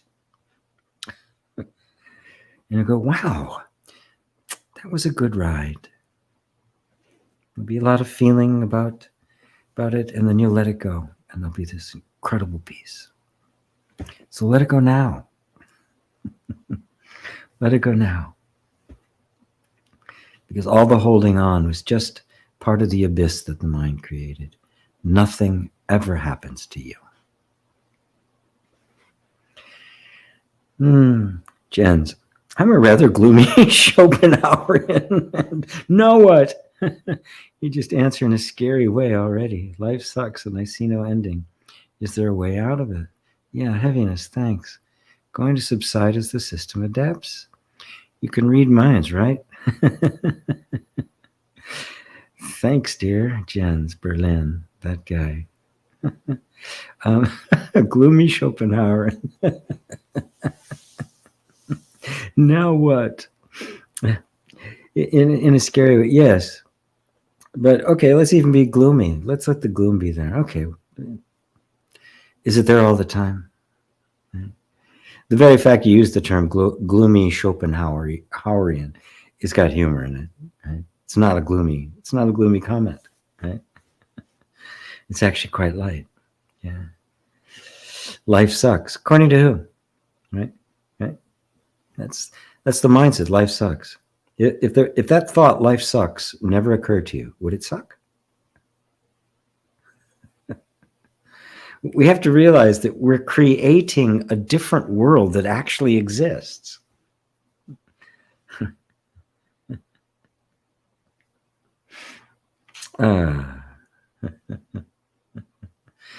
Going to subside as the system adapts.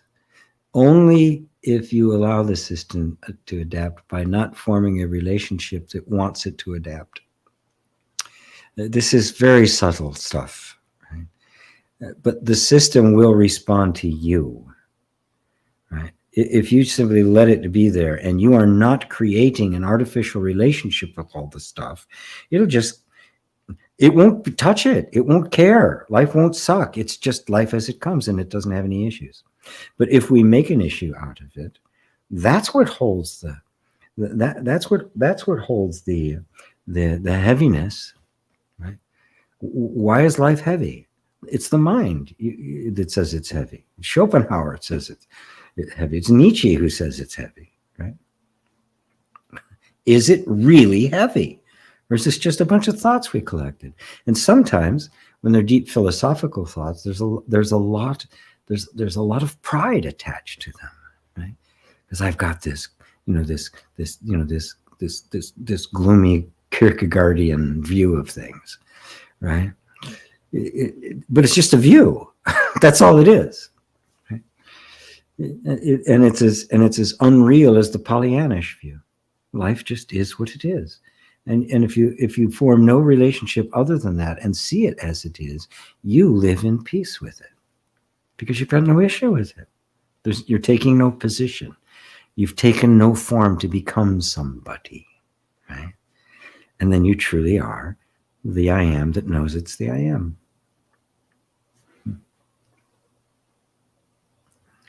Caroline, hello, Caroline. I have insomnia due to COVID. Can I shift this perception? Yes. Insomnia is something that responds very well to tapping, I've found. But if you tap correctly with it, if you tap trying to get rid of it, you do this. You create an energy, right? And this is really kind of it sounds like a strange thing to do, but to actually just say yes to the insomnia, right? You might as well. It's happening anyway, right? And it may directly be caused by COVID, or maybe the COVID created some kind of shift in the nervous system that made you want to be more vigilant, right? We're not going to be able to figure out why the system is on guard to the point where it's got insomnia. Maybe, okay, if I stay awake, I won't get COVID again. It could be that, right? I wouldn't know unless I went in more surgically with you, and I'm not getting a direct feeling right now of what that might be. But I know that the insomnia is some kind of a state of alertness where the body doesn't want to sleep. I saw a lot of that with PTSD with combat veterans, because under the horrible conditions where sleep was never really restful, they acquired insomnia when they came back, because there was always this idea that somehow they're going to be interrupted and have to go on patrol, or somebody was going to attack or something like that. So it's just in a heightened state of alertness. So don't make it an enemy, because that will increase its alertness, because now it has to defend against you, but instead become a friend. Okay, we need rest. Obviously, we all need rest. And you don't think it's safe. How can I make it safe for you? And I would use tapping on it, because tapping conveys safety through touch, and the body responds to that. It just works on various comfort spots that are nothing really esoteric or special magic about it. Yeah, that's the way to approach it. Just the way I was talking to others about the heaviness, and Stephanie and the heaviness, Mary about the stuff in the body. We have to shift our relationship. As long as we're trying to get rid of stuff, we're creating an inner tension, right? And that inner tension actually sustains the very thing that we're hoping to get rid of. It doesn't work, right? But acceptance does, right? And acceptance also has in it self-love. Maybe it's there for a reason. So what do you have to say, right? Believe me, when it has determined that it no longer needs that level of alertness, it will let go and fall into deep sleep.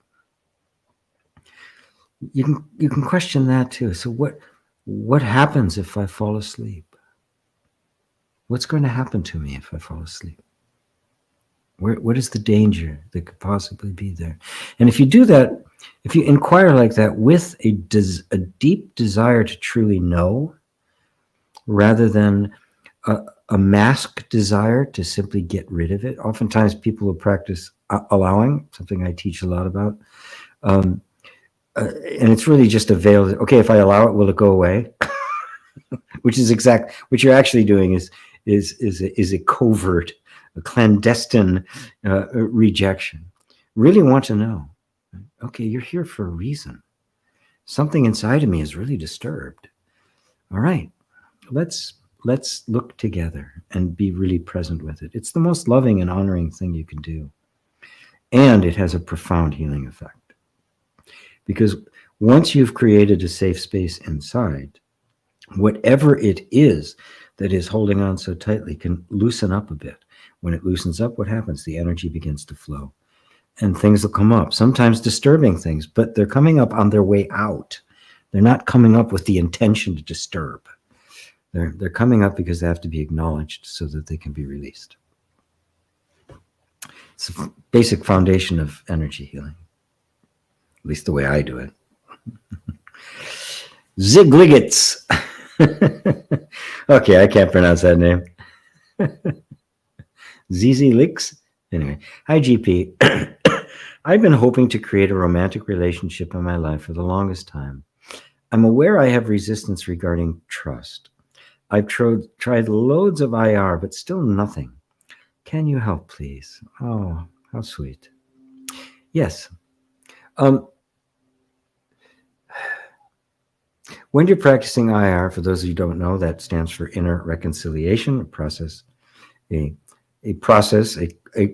pre, and post awakening sadhana I created that shifts this relationship with our inner world and lays the groundwork for having the kind of deep insights that can be regarded as an awakening. So the first thing to do is let go of inner reconciliation. Is not a self-help technique. So the moment I'm using it in order to try to get a particular result, it won't work, right? So the result you want to get is creating a romantic relationship. And of course, that's great. It's wonderful. We should have them. We love them. We were meant to have them. That's why there's genders, right? It's kind of built in. So it's the most natural thing in the world to want. And so you just kind of cherish that as a very natural desire. That's where it starts, right? And now you say, but I don't have it. And of course, it's a powerful desire inside us. And so, yes, it is going to say, well, make us go, well, why? What's getting in the way? Why can't I have it? And then we say things, I have resistance because I don't really trust. I've had bad experiences in the past. I don't want to have another bad experience. Okay, if I try this, and I'll work on that. And what's happening is, because you haven't really been clear about the relationship with the desire, everything you do, you're focused your attention, you're doing the inner work, but one eye is always looking to see, has it happened yet?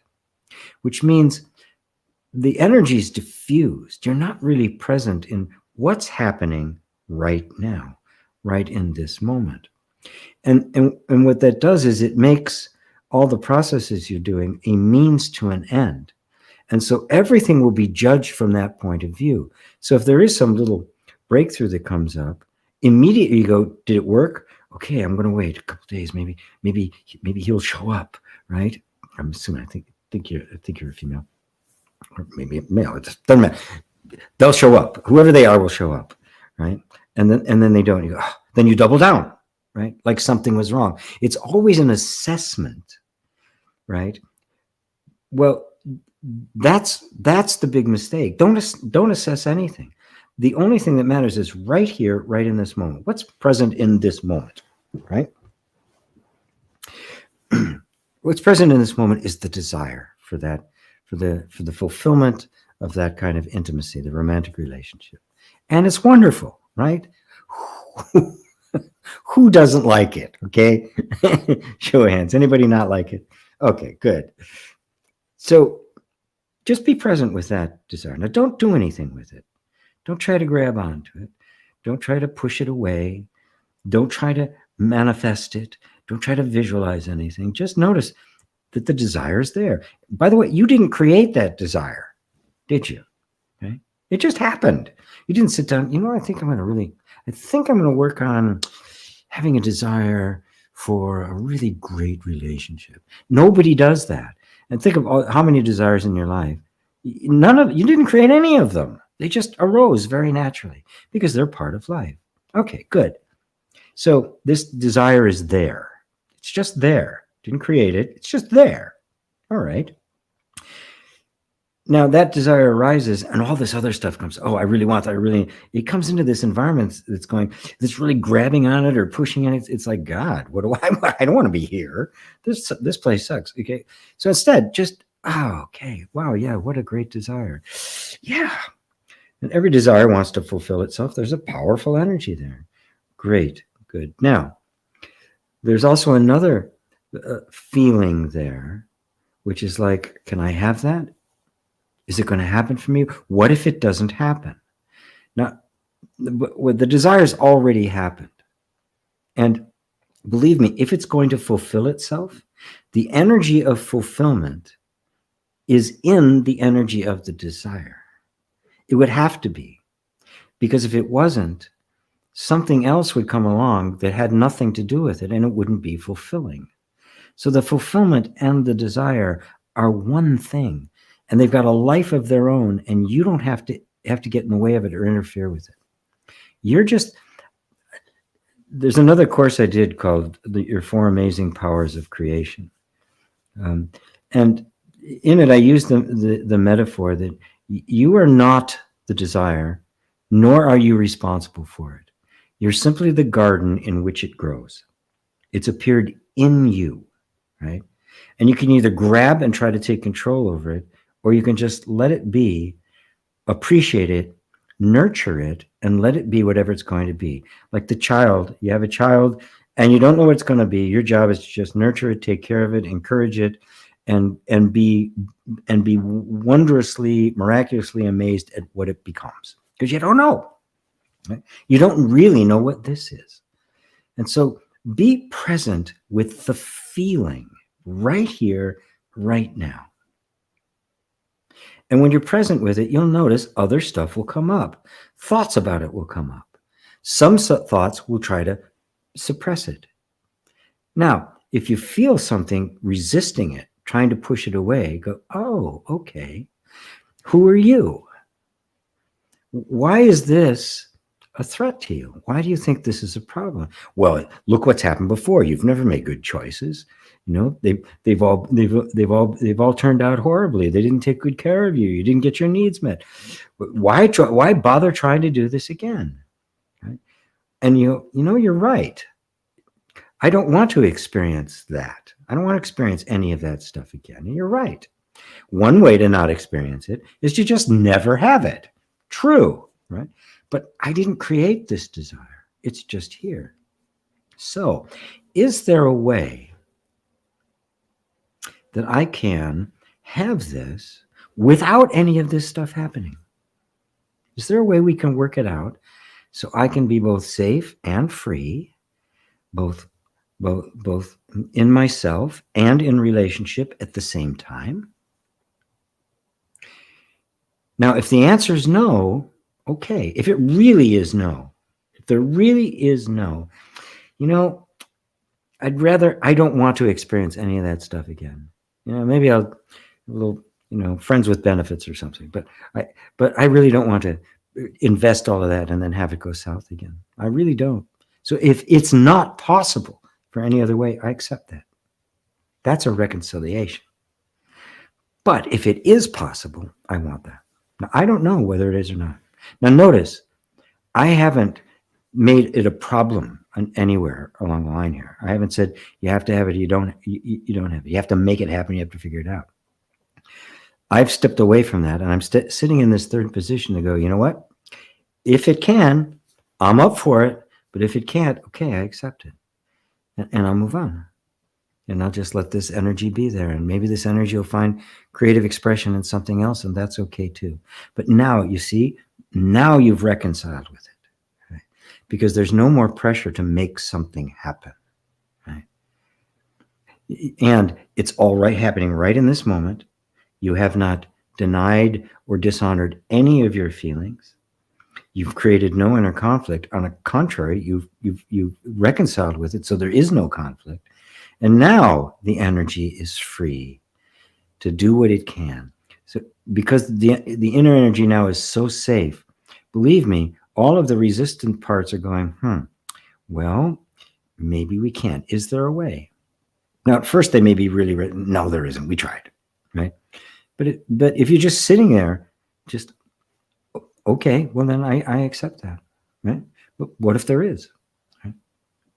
And because this other desire's there too, and there's nothing I can do about it. So you guys work it out. You should feel, if you've been listening, taking that into your heart, you should feel a certain kind of a kind of relief, a kind of, oh wow, just you're present now with it. There's not this, I've got to get it, I got to get it, I got to get it, which is really coming from just a deep feeling of lack. You can't have it, you can't have it, you can't have it. And it's neither of those now. It's a genuine Taoist harmonization with life as it is. And now you are the witness to it, and you can watch it flow. And it will always flow in some incredibly beautiful and unexpected way. And that's how you really do an inner reconciliation. Does that help? With the name that cannot be pronounced, Ligs. Zaligs. Beautiful. Beautiful. I hope that helped. Isabel, even though I'm working on loving myself and forgiving myself about all it was, all I was put through my childhood and life, I am so much better with all of it. But at times, a situation brings that feeling of abandonment and rejected again from all around me. I'm sending love for the lesson or light on that kept my attention. But is there a way to do it deeper? To get ready? You mean get ready of it or ready for it? Let's see if she says something. Oh, more adult sites. Hi, guys. Way you go. Okay.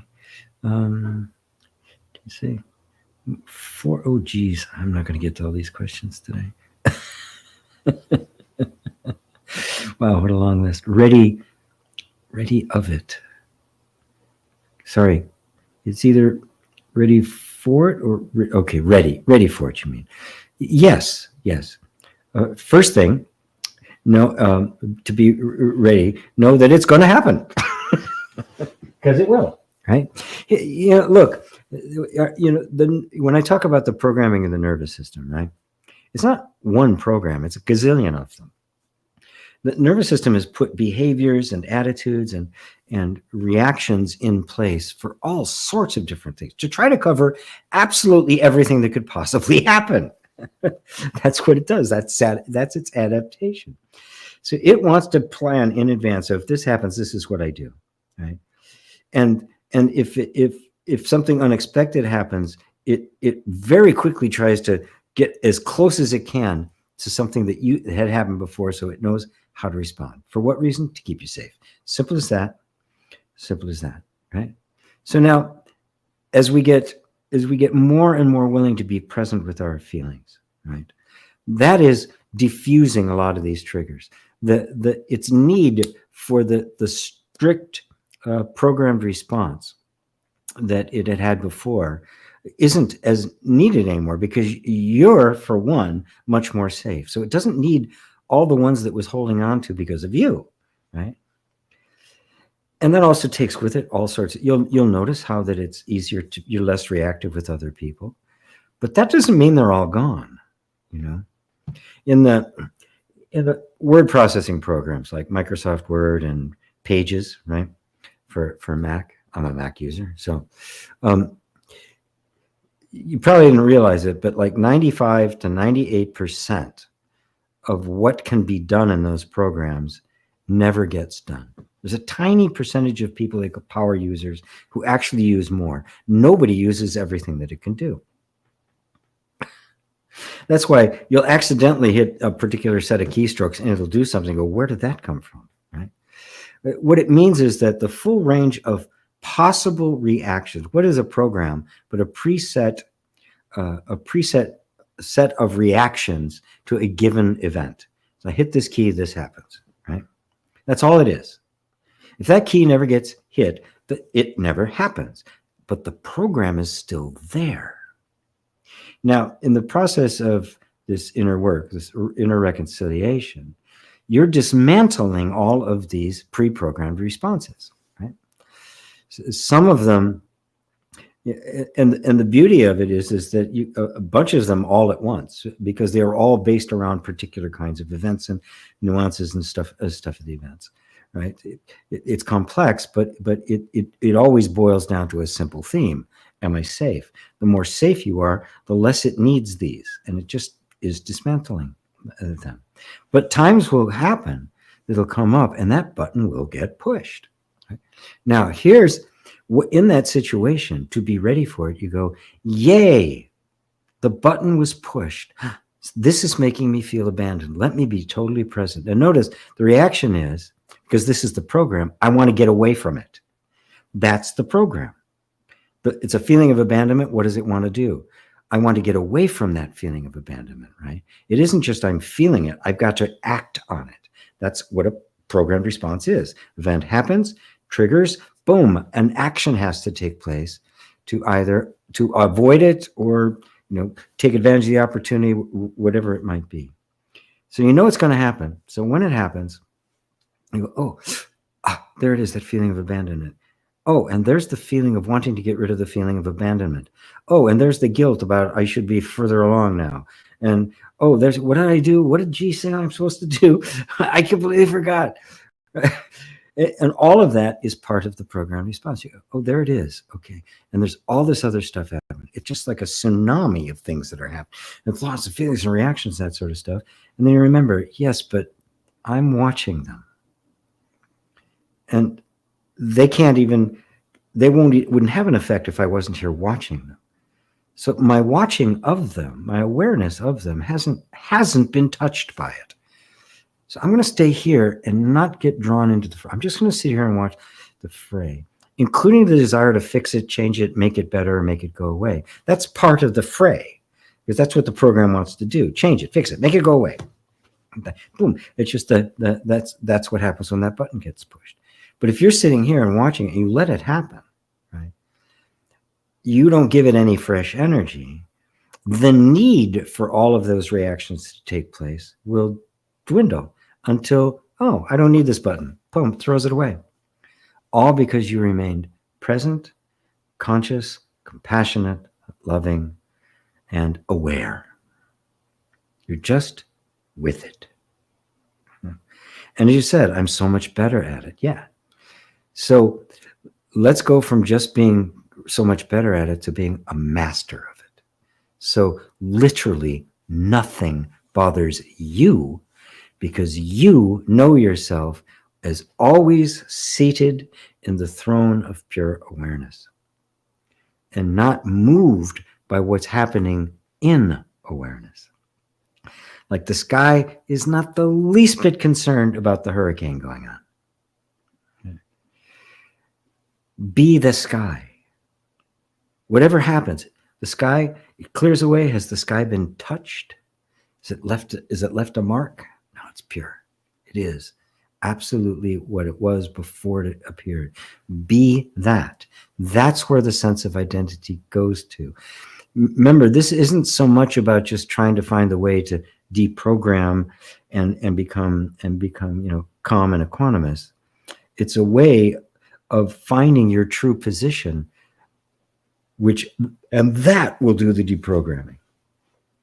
You don't get to peace by just deprogramming all this stuff, because it won't work. It'll just start creating new ones. You get to peace by discovering that you're sitting in the position of that which was never broken in the first place, has always been aware, and has never been touched by any of it. Right? And yes, attention will be pulled out of that. You may find yourself reacting to the abandonment. The moment you catch it, you go, thank you. Got it. And then just bring yourself back. If you have to literally stop what you're doing, do it. If you have to just take some deep breaths, slow yourself down, do it. It doesn't matter. Just because the energy is going to want to continue to pull you into the reactive pattern of the program. As long as you stay aware, even if the pull is really strong, even if it gets you and you pull out, even if it's a tug war, I'm in a mode, it's fine. It's fine. With every withdrawal, you're getting stronger, right? And it's getting weaker. Right? Does that help, Isabel? Beautiful question. Mary Sykes, you're on spot, G, Religious Guild. I'm on spot? Oh, that's new. Isabel, I keep punishing myself with nonsense, and that prevents me to find true self and true meaning of my life. You can't find your true self, love. You are it. You are that. It is the true self that is watching as your mind is going, I'm trying to find the true self. Because that's just a movement in mind. Mind says I'm not the true self and I've got to find it. That's the abyss. I'm not what I actually am, so I better find out. That's the abyss. That's it in a nutshell. You are that, and the mind keeps telling you you're not. If the village idiot tells you you're stupid, do you listen to him?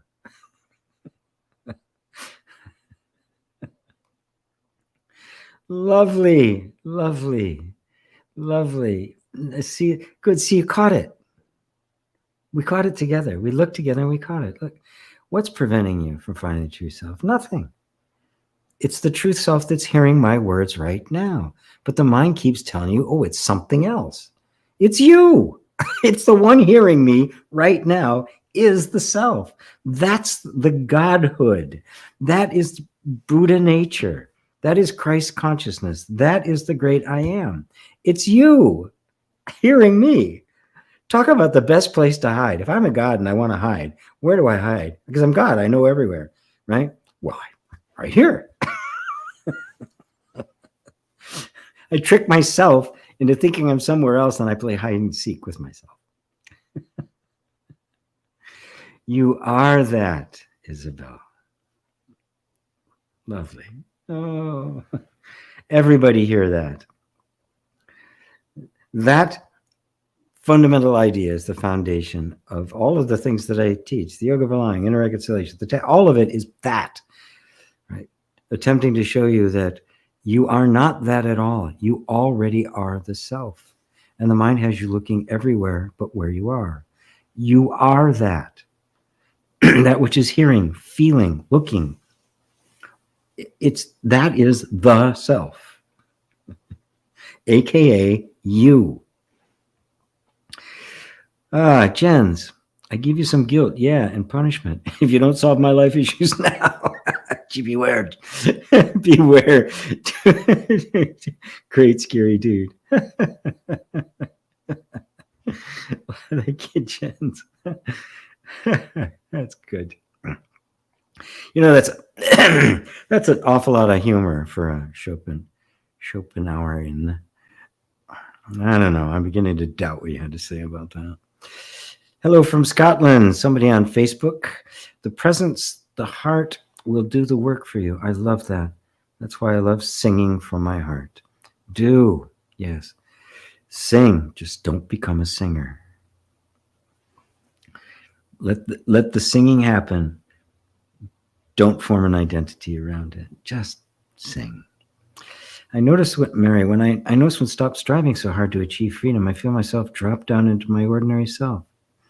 I have judged my ordinary self as being not good enough. Yes, the ordinary self, guess what? That's the self.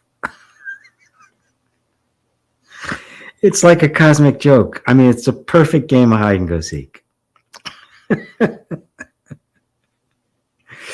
If you were going to play hide and go seek with somebody, you had all sorts of different little powers, right? More malleable. Where'd be the best place to hide from somebody playing hide and go seek? Right behind their eyeballs.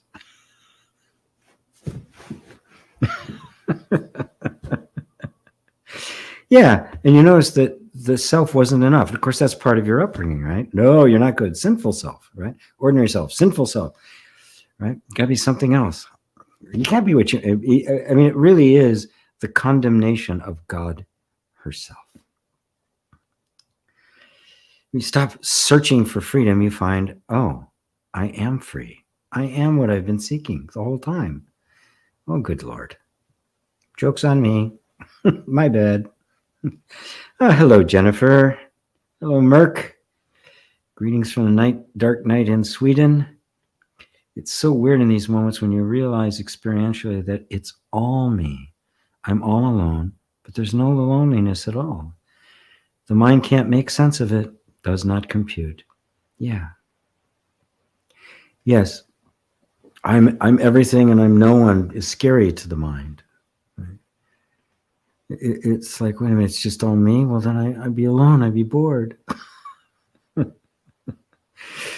No, because it's not that kind of aloneness. It's oneness. There's a sense, the sense of other is only a sense that only experiential. It's not actually an other, but the experience is there, and that's the richness of being. That's the dance. I mean, that's earlier somebody talking about a romantic relationship. Liggets, right? Yeah, I think so. Or Liggs. What is that? It's the craving for oneness. It's our innate desire for oneness. Right? And does oneness mean there's nothing here but me? That's the ego. That's what do they call it? Solipsism. No, there is the myriad everything. It's all me, and I experience it as other. So it's the most perfect, magnificent thing you can imagine. It's everything. Complete and total unity and harmony, and yet infinite diversity and mode of expression. Anybody come up with a better idea? Let me know. It's not so lazy. Brent, gee, it still feels like me that wakes up every morning and that which is aware of that me are two different things. Can you speak how to this illusory separation there? Thank you. You're welcome. Just recognize that it is an illusion and don't make a big deal out of it. That's the most important thing. There's a part of me now that's, I've got to break this down, and you're giving yourself a mission and really putting pressure on yourself. Right? Just notice that it is there. Right? There's a feeling that they are different, but isn't the feeling that they are different being experienced by the awareness of you? So is it okay to have that experience? Does it change the fact that they aren't two different things just because there's an experience of it? We don't have to change the experience, right? That's not the result. The result is when we realize the experience of two can be there and I'm not two. Oh, okay. So it's not a problem, is it? No. No more abyss. I'm speeding up a little bit here because there's a lot of stuff here. Ava, I'm listening to you. There are no questions, just deep pleasure of communing with wisdom and love. And the overwhelming wave of gratitude has just come. Gratitude to this life, which gave me an opportunity. Just wanted to share with you, G, and everybody here. Beautiful. Beautifully expressed, Ava. Thanks a lot. At least I trust the process more already. Very good. I see your point. True. The stuckidity belongs to the old ego. The feeling is old still. I see your point. It does feel so cramped up. Will that go? Yes, when you embrace it. And keep the attention on that which is aware of it, because that's the true I. And that true I is beyond I. Where's an I when there's nothing else but I? It's moot. You don't need it. How can you say I when that's all there is? Oh.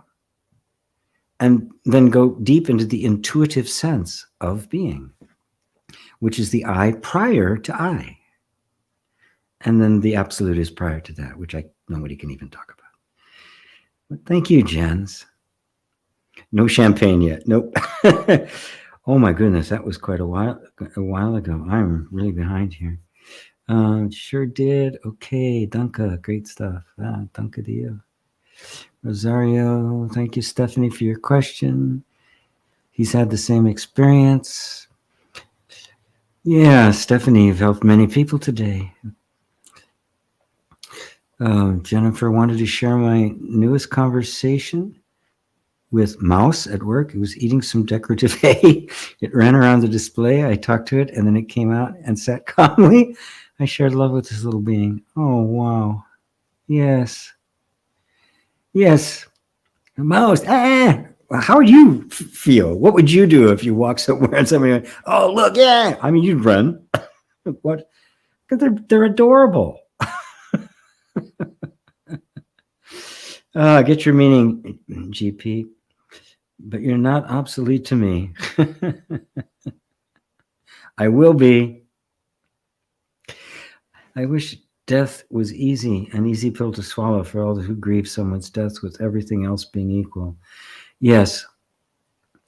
It's actually easier when you are the one who's died to let go than it is for those of us who are left behind to let go of you.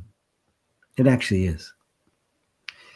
But this is but it is a matter of really paying the right kind of homage to grief and let the grief run its course.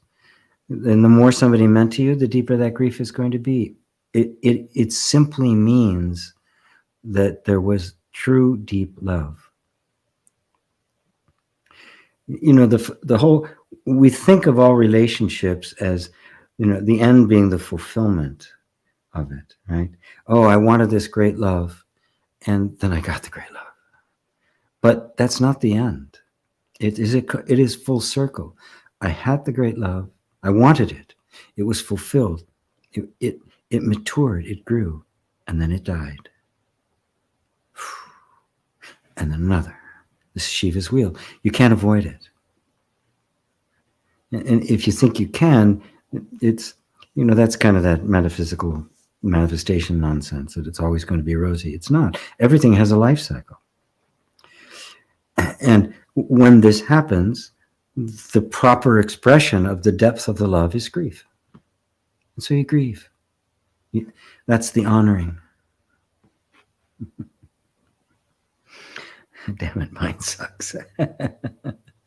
Thank you, G, for another beautifully deep, poignant, and insightful satsang. The warmth and wisdom of your work and your presence are so deeply appreciated. Oh, I appreciate you too. Yeah, thank you. Beautiful answer, says Carolyn. Thank you, Rosalind. So letting go of the what is true. Can you elaborate the mind concept? How the car is a thing made up of moving parts? The mind is the space between self and awareness of the conscious and unconscious. All it means is that if you take away all the parts, do you have a car? If you take away the thoughts, do you have a mind? No. See, we imagine that a word, mind, that is a thing in and of itself and that it has thoughts. Or it generates thoughts, right? But there's no thing generating the thoughts, right? Like there's no car without the parts of the car. So you have to see that it's a word to represent all the parts, right? And they're just a temporary thing together. And so the same thing is true for the mind. It's just a word to indicate the flow of thoughts. So we can put mind outside and look at, whoa, what's making, we say, oh, the mind, my mind's doing it. The mind's not doing anything because there is no mind. It is just a word. What you are experiencing, if you just look closely, you won't see a mind except as a thought. Part of the flow of thoughts is the thought of mind. Oh, okay, there's just this flow of thoughts. Well, what are they? Some of you might be able to grasp this. Well, there's a thought of thoughts. What's the actual experience?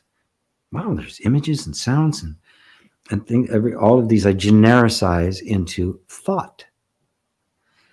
But okay, what is this thing? Oh, what it is simply a wave of consciousness. It is consciousness, right, manifesting itself.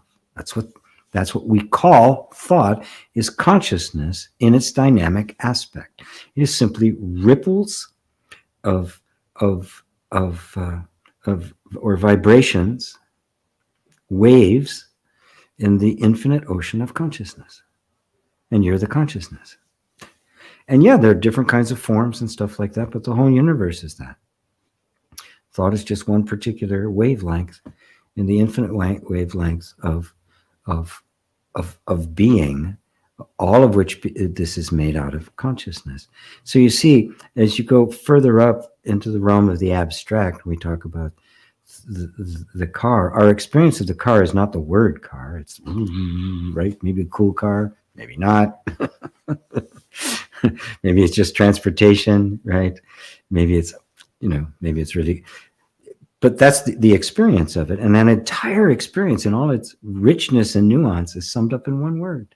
Right? You put the word aside and you get to the experience, and you find the experience is totally fluid. And it's way more than could ever be captured in that word, even for a car, let alone a body or a mind or any of that. Thank you, GP, for your answer. It really helped. Does that mean I have genuinely be okay with not getting a relationship in order to properly reconcile the energy? No, it doesn't. Just be present with what's here. That's come from. There's an old school of releasing and the whole law of attraction thing. I have to be okay with it. Well, there's a part of you that's not okay with it, and you have to be okay with that. All you're doing is being present with whatever is here, without taking sides, without trying to make one thing more important, honoring everything. We got all these different feelings that are here. Right. Okay. So I don't have to be okay in that sense. I allow them to be there. To allow them to be there and be curious about what they are is to be okay with it. And one of the hooks it'll get, well, and this happens all the time, and this was just epidemic in the whole law of attraction thing, is, well, that means if I get to the point where I don't want it anymore, that it won't happen.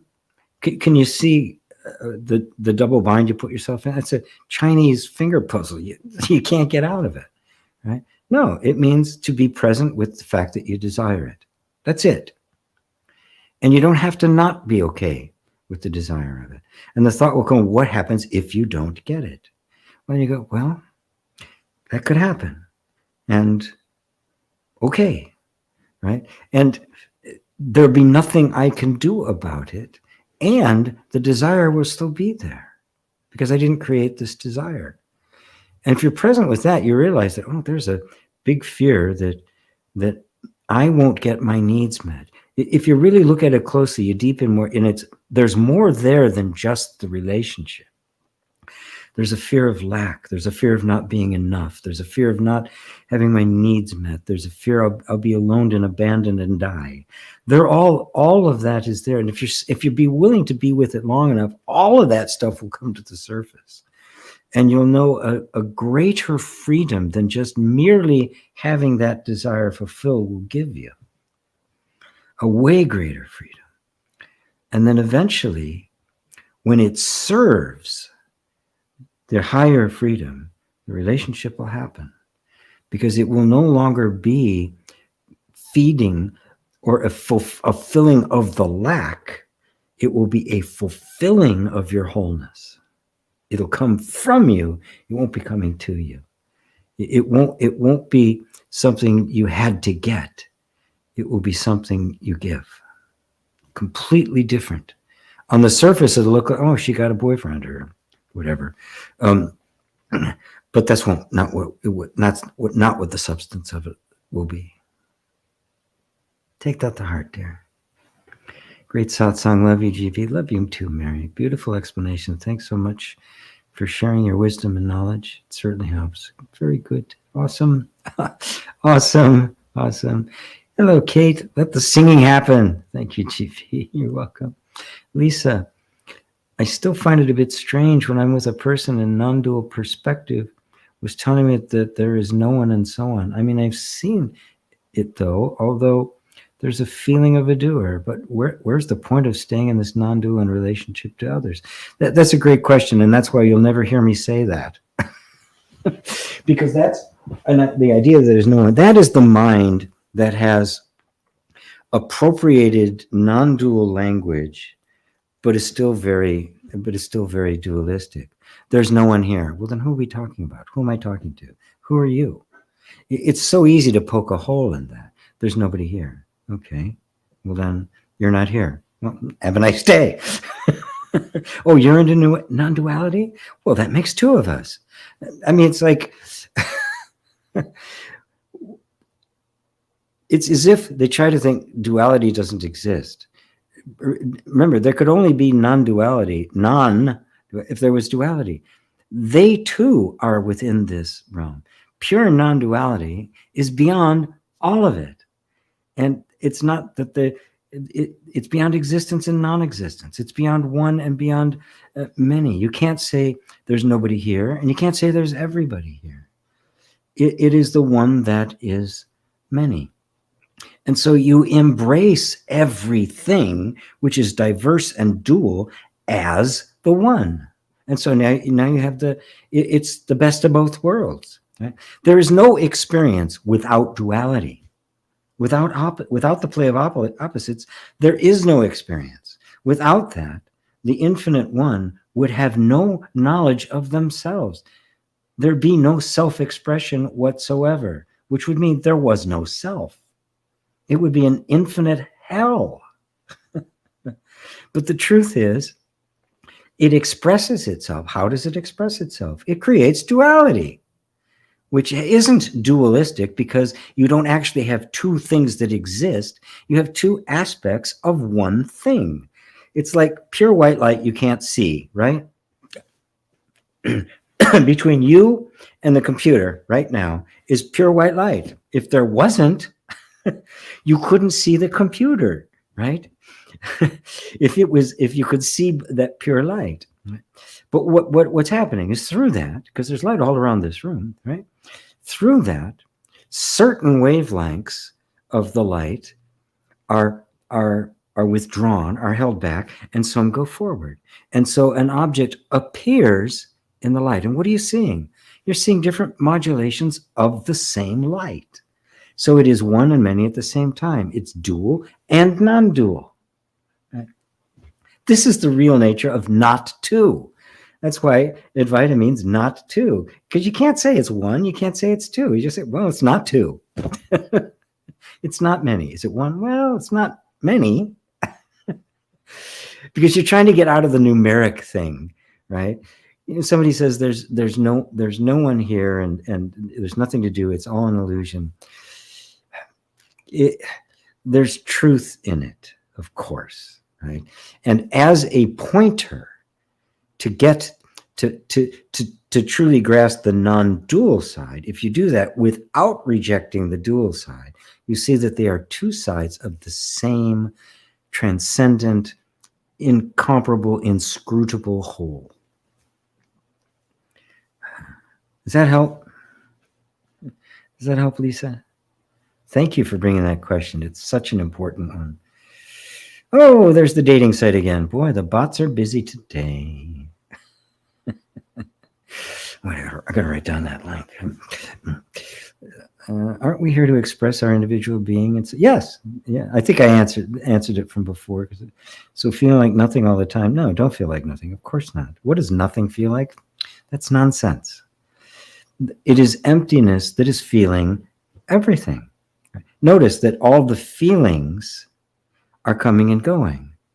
That which is having the feelings is not coming and going. That's the non-dual, and the feelings are the dual. And what's wrong with the feelings? Nothing. As long as you don't mistake the feelings for yourself, get attached to them, and then feel yourself going up and down with them. And even that is just the sense of there being two, the dualistic sense, meaning that what I'm experiencing is somehow different from me. That's the dualistic experience that needs to be transcended. It's not that. It's not that there's no one here. It's not that there isn't beauty to the experience of life. It's just what is experiencing it is non-dual. You are non-dual. The awareness of it. But then you realize that what I'm aware of is nothing more than the manifestation of myself. And so the one and the many are one, are not two. Beautiful. Yes, Lisa, you are here to express that individuality. And in fact, the more you know that you are infinitely more than the individuality, you actually liberate the individuality because it's no longer contained by this tiny little feeling of the ego, which is an imposition on the infinite value of every single individual, because every single individual is the infinite self reflected in a single thing. It's the infinite in the finite. It is the timeless in time. I use the example of music and the song, right? The totality of the beauty of music is present in every single song, and yet not limited to that song. So your individuality is the song of God, and it's God, right? In the beginning was the Word was with God, and the Word was God. Right? Boom, you cannot separate them. And if there's a subtle sense of separation, it'll say, well, there's nobody here, right? If this was the old time Zen, they would just get a big stick upside the head. How do I know if they are abiding? How does one know if they are abiding in the I am or just I correctly, or leaving what is behind? I am up to God. I see, GP. Thank you. You're welcome, Lisa. At Lasius. Don't try to know it here, because the mind will just keep building more abysses. It'll just keep building more it'll build all sorts of canyons and then start making bridges. Don't need to worry. Don't need to worry about that. Right? Instead, put your attention on simply the sense of being. Just notice that there's all sorts of stuff going on, including the desire to understand the I am or the egoic I, right? And not without figuring it out, because the ego isn't a thing that is self-aware, so it can't answer the question. The mind isn't a thing that's self-aware. It's just habitual thoughts, so that can't answer the question. So who's going to know whether it's the I am or not? Well, the I am. Duh. Right? Only truth recognizes truth, right? What can be aware other than awareness? So are you aware? That's the I am. It's that simple. And now, no matter what you are aware of, the awareness has to be there first, right? So even if you're aware of this I and this question, which is the real I, what is aware of that? And where are you? Are you in the question and all wrapped up in that? Or are you the one aware that the question's even happening? Oh, where's the I, right? The true I is the one that's aware. And isn't that you? The one that's hearing my words right now, right? Not what the mind says. Well, no, the one that's hearing the words I know, that's just Kate. I'm just doing this and that right here. Was that Kate asked that question, or somebody else? Oh no, at last, yes. Oh no, you're just that. You're not that. Oh, that's really big. No. That's the mind telling you you're not the self. But what other than the self could know itself? What other than awareness could be aware? You're it. Tag. Oh, boy, the questions are still coming. How do we get through? Okay, no more. I love your music metaphors. So great. You're welcome, Kate. Lisa, you're the best. Thank you, Lisa. I always take notes of what you say and what comes up with me, even when you say, and today was the most I ever took. Thanks, Jimmy. You're welcome. Priya, last question. What is the purpose of our existence? Society is centered on dualistic way of being, and non-dualism makes our way of life meaningless, given how society is shaped. How do we get through life knowing this? Priya. Great question to end on. And this will be the last question. So any busy fingers out there, I'm sorry. Okay. The purpose, there is a purpose to every existence, right? God is not purposeless. life is not purposeless, right? There's no ultimate absolute purpose, right? That everything in life is serving some great God and his plan for everything. But is there not purpose in you just coming here to be with me today? And is there not purpose in me coming here to be with you? And is it such a small thing that it's a purpose that lasts for a couple hours and then it ends? And then there's a lingering sense, right, of the fulfillment of that purpose in how it has touched you and how it's touched me and how we've blessed each other. So purpose doesn't have to be this huge overarching thing, right? The dualism without non-dualism, right? Your questions relate to what I call the duality that has lost touch with its non-duality, which is kind of like the song losing touch with music, right? Which you can only do in belief. You can't really do it, right? And also the other one being the non-duality that's lost touch with its own self-expression. I mean, it's like a pianist without a piano. It would be just miserable, right? And so non-dualism doesn't say life is meaningless. It doesn't. A lot of people have said that, and a lot of people who take issue with it claim that, but it's not true. There's no truth in it whatsoever. Right? It doesn't make life meaningless. Exactly the opposite. It makes life incredibly meaningful because every single moment is God made manifest. Every single moment. I don't know if you heard the guy yelling. My neighbor's got a dog. The dog, it's the same every day about the dog, and he yells at the dog. Poor dog. It's not the dog's fault, buddy.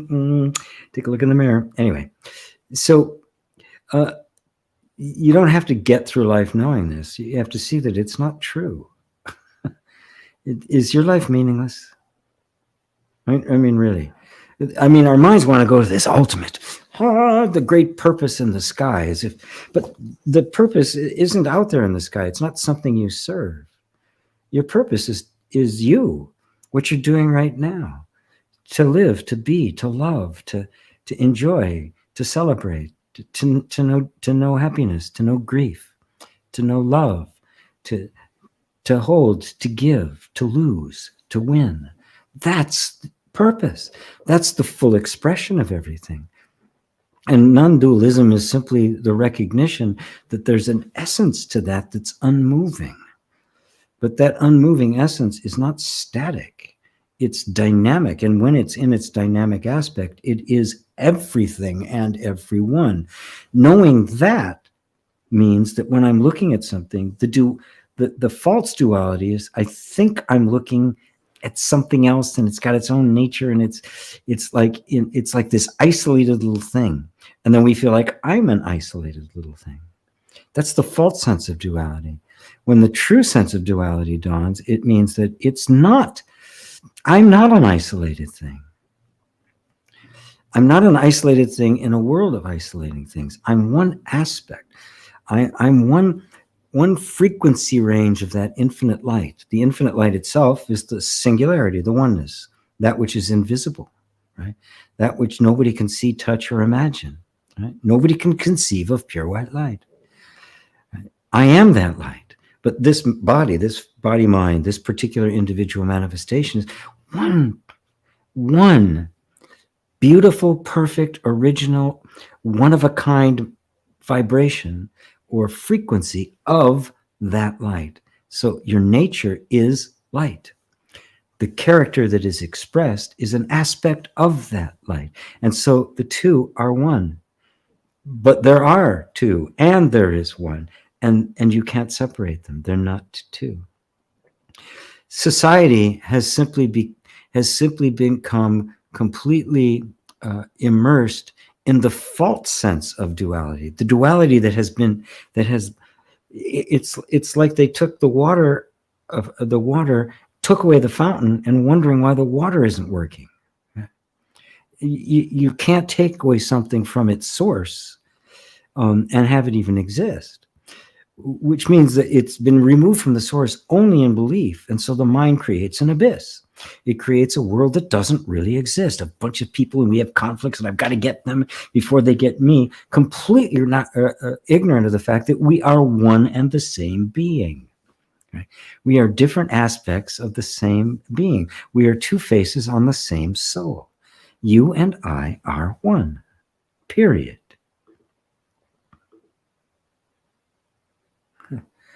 So there is no separation between you and I.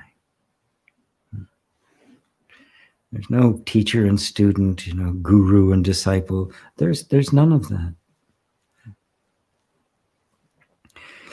And so to see that's the true not two-ness. Otherwise, the mind makes it, non-dualism, that's nothing exists. There's only this. You can see how, and it's cold. Buddha is accused of nihilism for this very reason. It's cold, it's empty. It doesn't feel right. How could that possibly be right? It feels like shit. Really? The truth feels like shit? Is that really? Intuitively, this is screwed. No, this isn't right. You know that intuitively. And guess what? You're right, it isn't. Nothing that feels that horrible could be the truth. My God, that would be eternal suffering. So yeah, reject that idea. It's nonsense. And somebody comes up with that and you ask them, are you happy? Be happy. The true understanding brings happiness, contentment, peace, stillness. That is the perfume of the true non-dual perspective, which includes the dual, does not exclude it. In fact, the true non-dual perspective is beyond dual and non-dual, because obviously those are opposites that we talk about, right? And we couldn't talk about them without them being opposites, because we can't talk about that which has no second, nothing to compare it to. Oh, Priya, is that good? Got here in time. Thanks, GP. You're welcome. Is that good? This is such an important thing. Why, Guru? Thank you, G. Namaste to you, Jennifer. This is so important. It's a bit of a pet peeve of mine because I see so much misunderstanding of what this is. And I would have gotten locked into it too, were it not for Zen Buddhism and opened my eyes to that. And then I saw the true meaning, and then the meaning of Nisargadatta and Ramana and Buddha and all. So, oh my God, how could I possibly have missed this? The fullness and wholeness and beauty of life, the human being, the ordinary human being is the Buddha. That's you. All right, everyone. I love you all. Till next time. Namaste.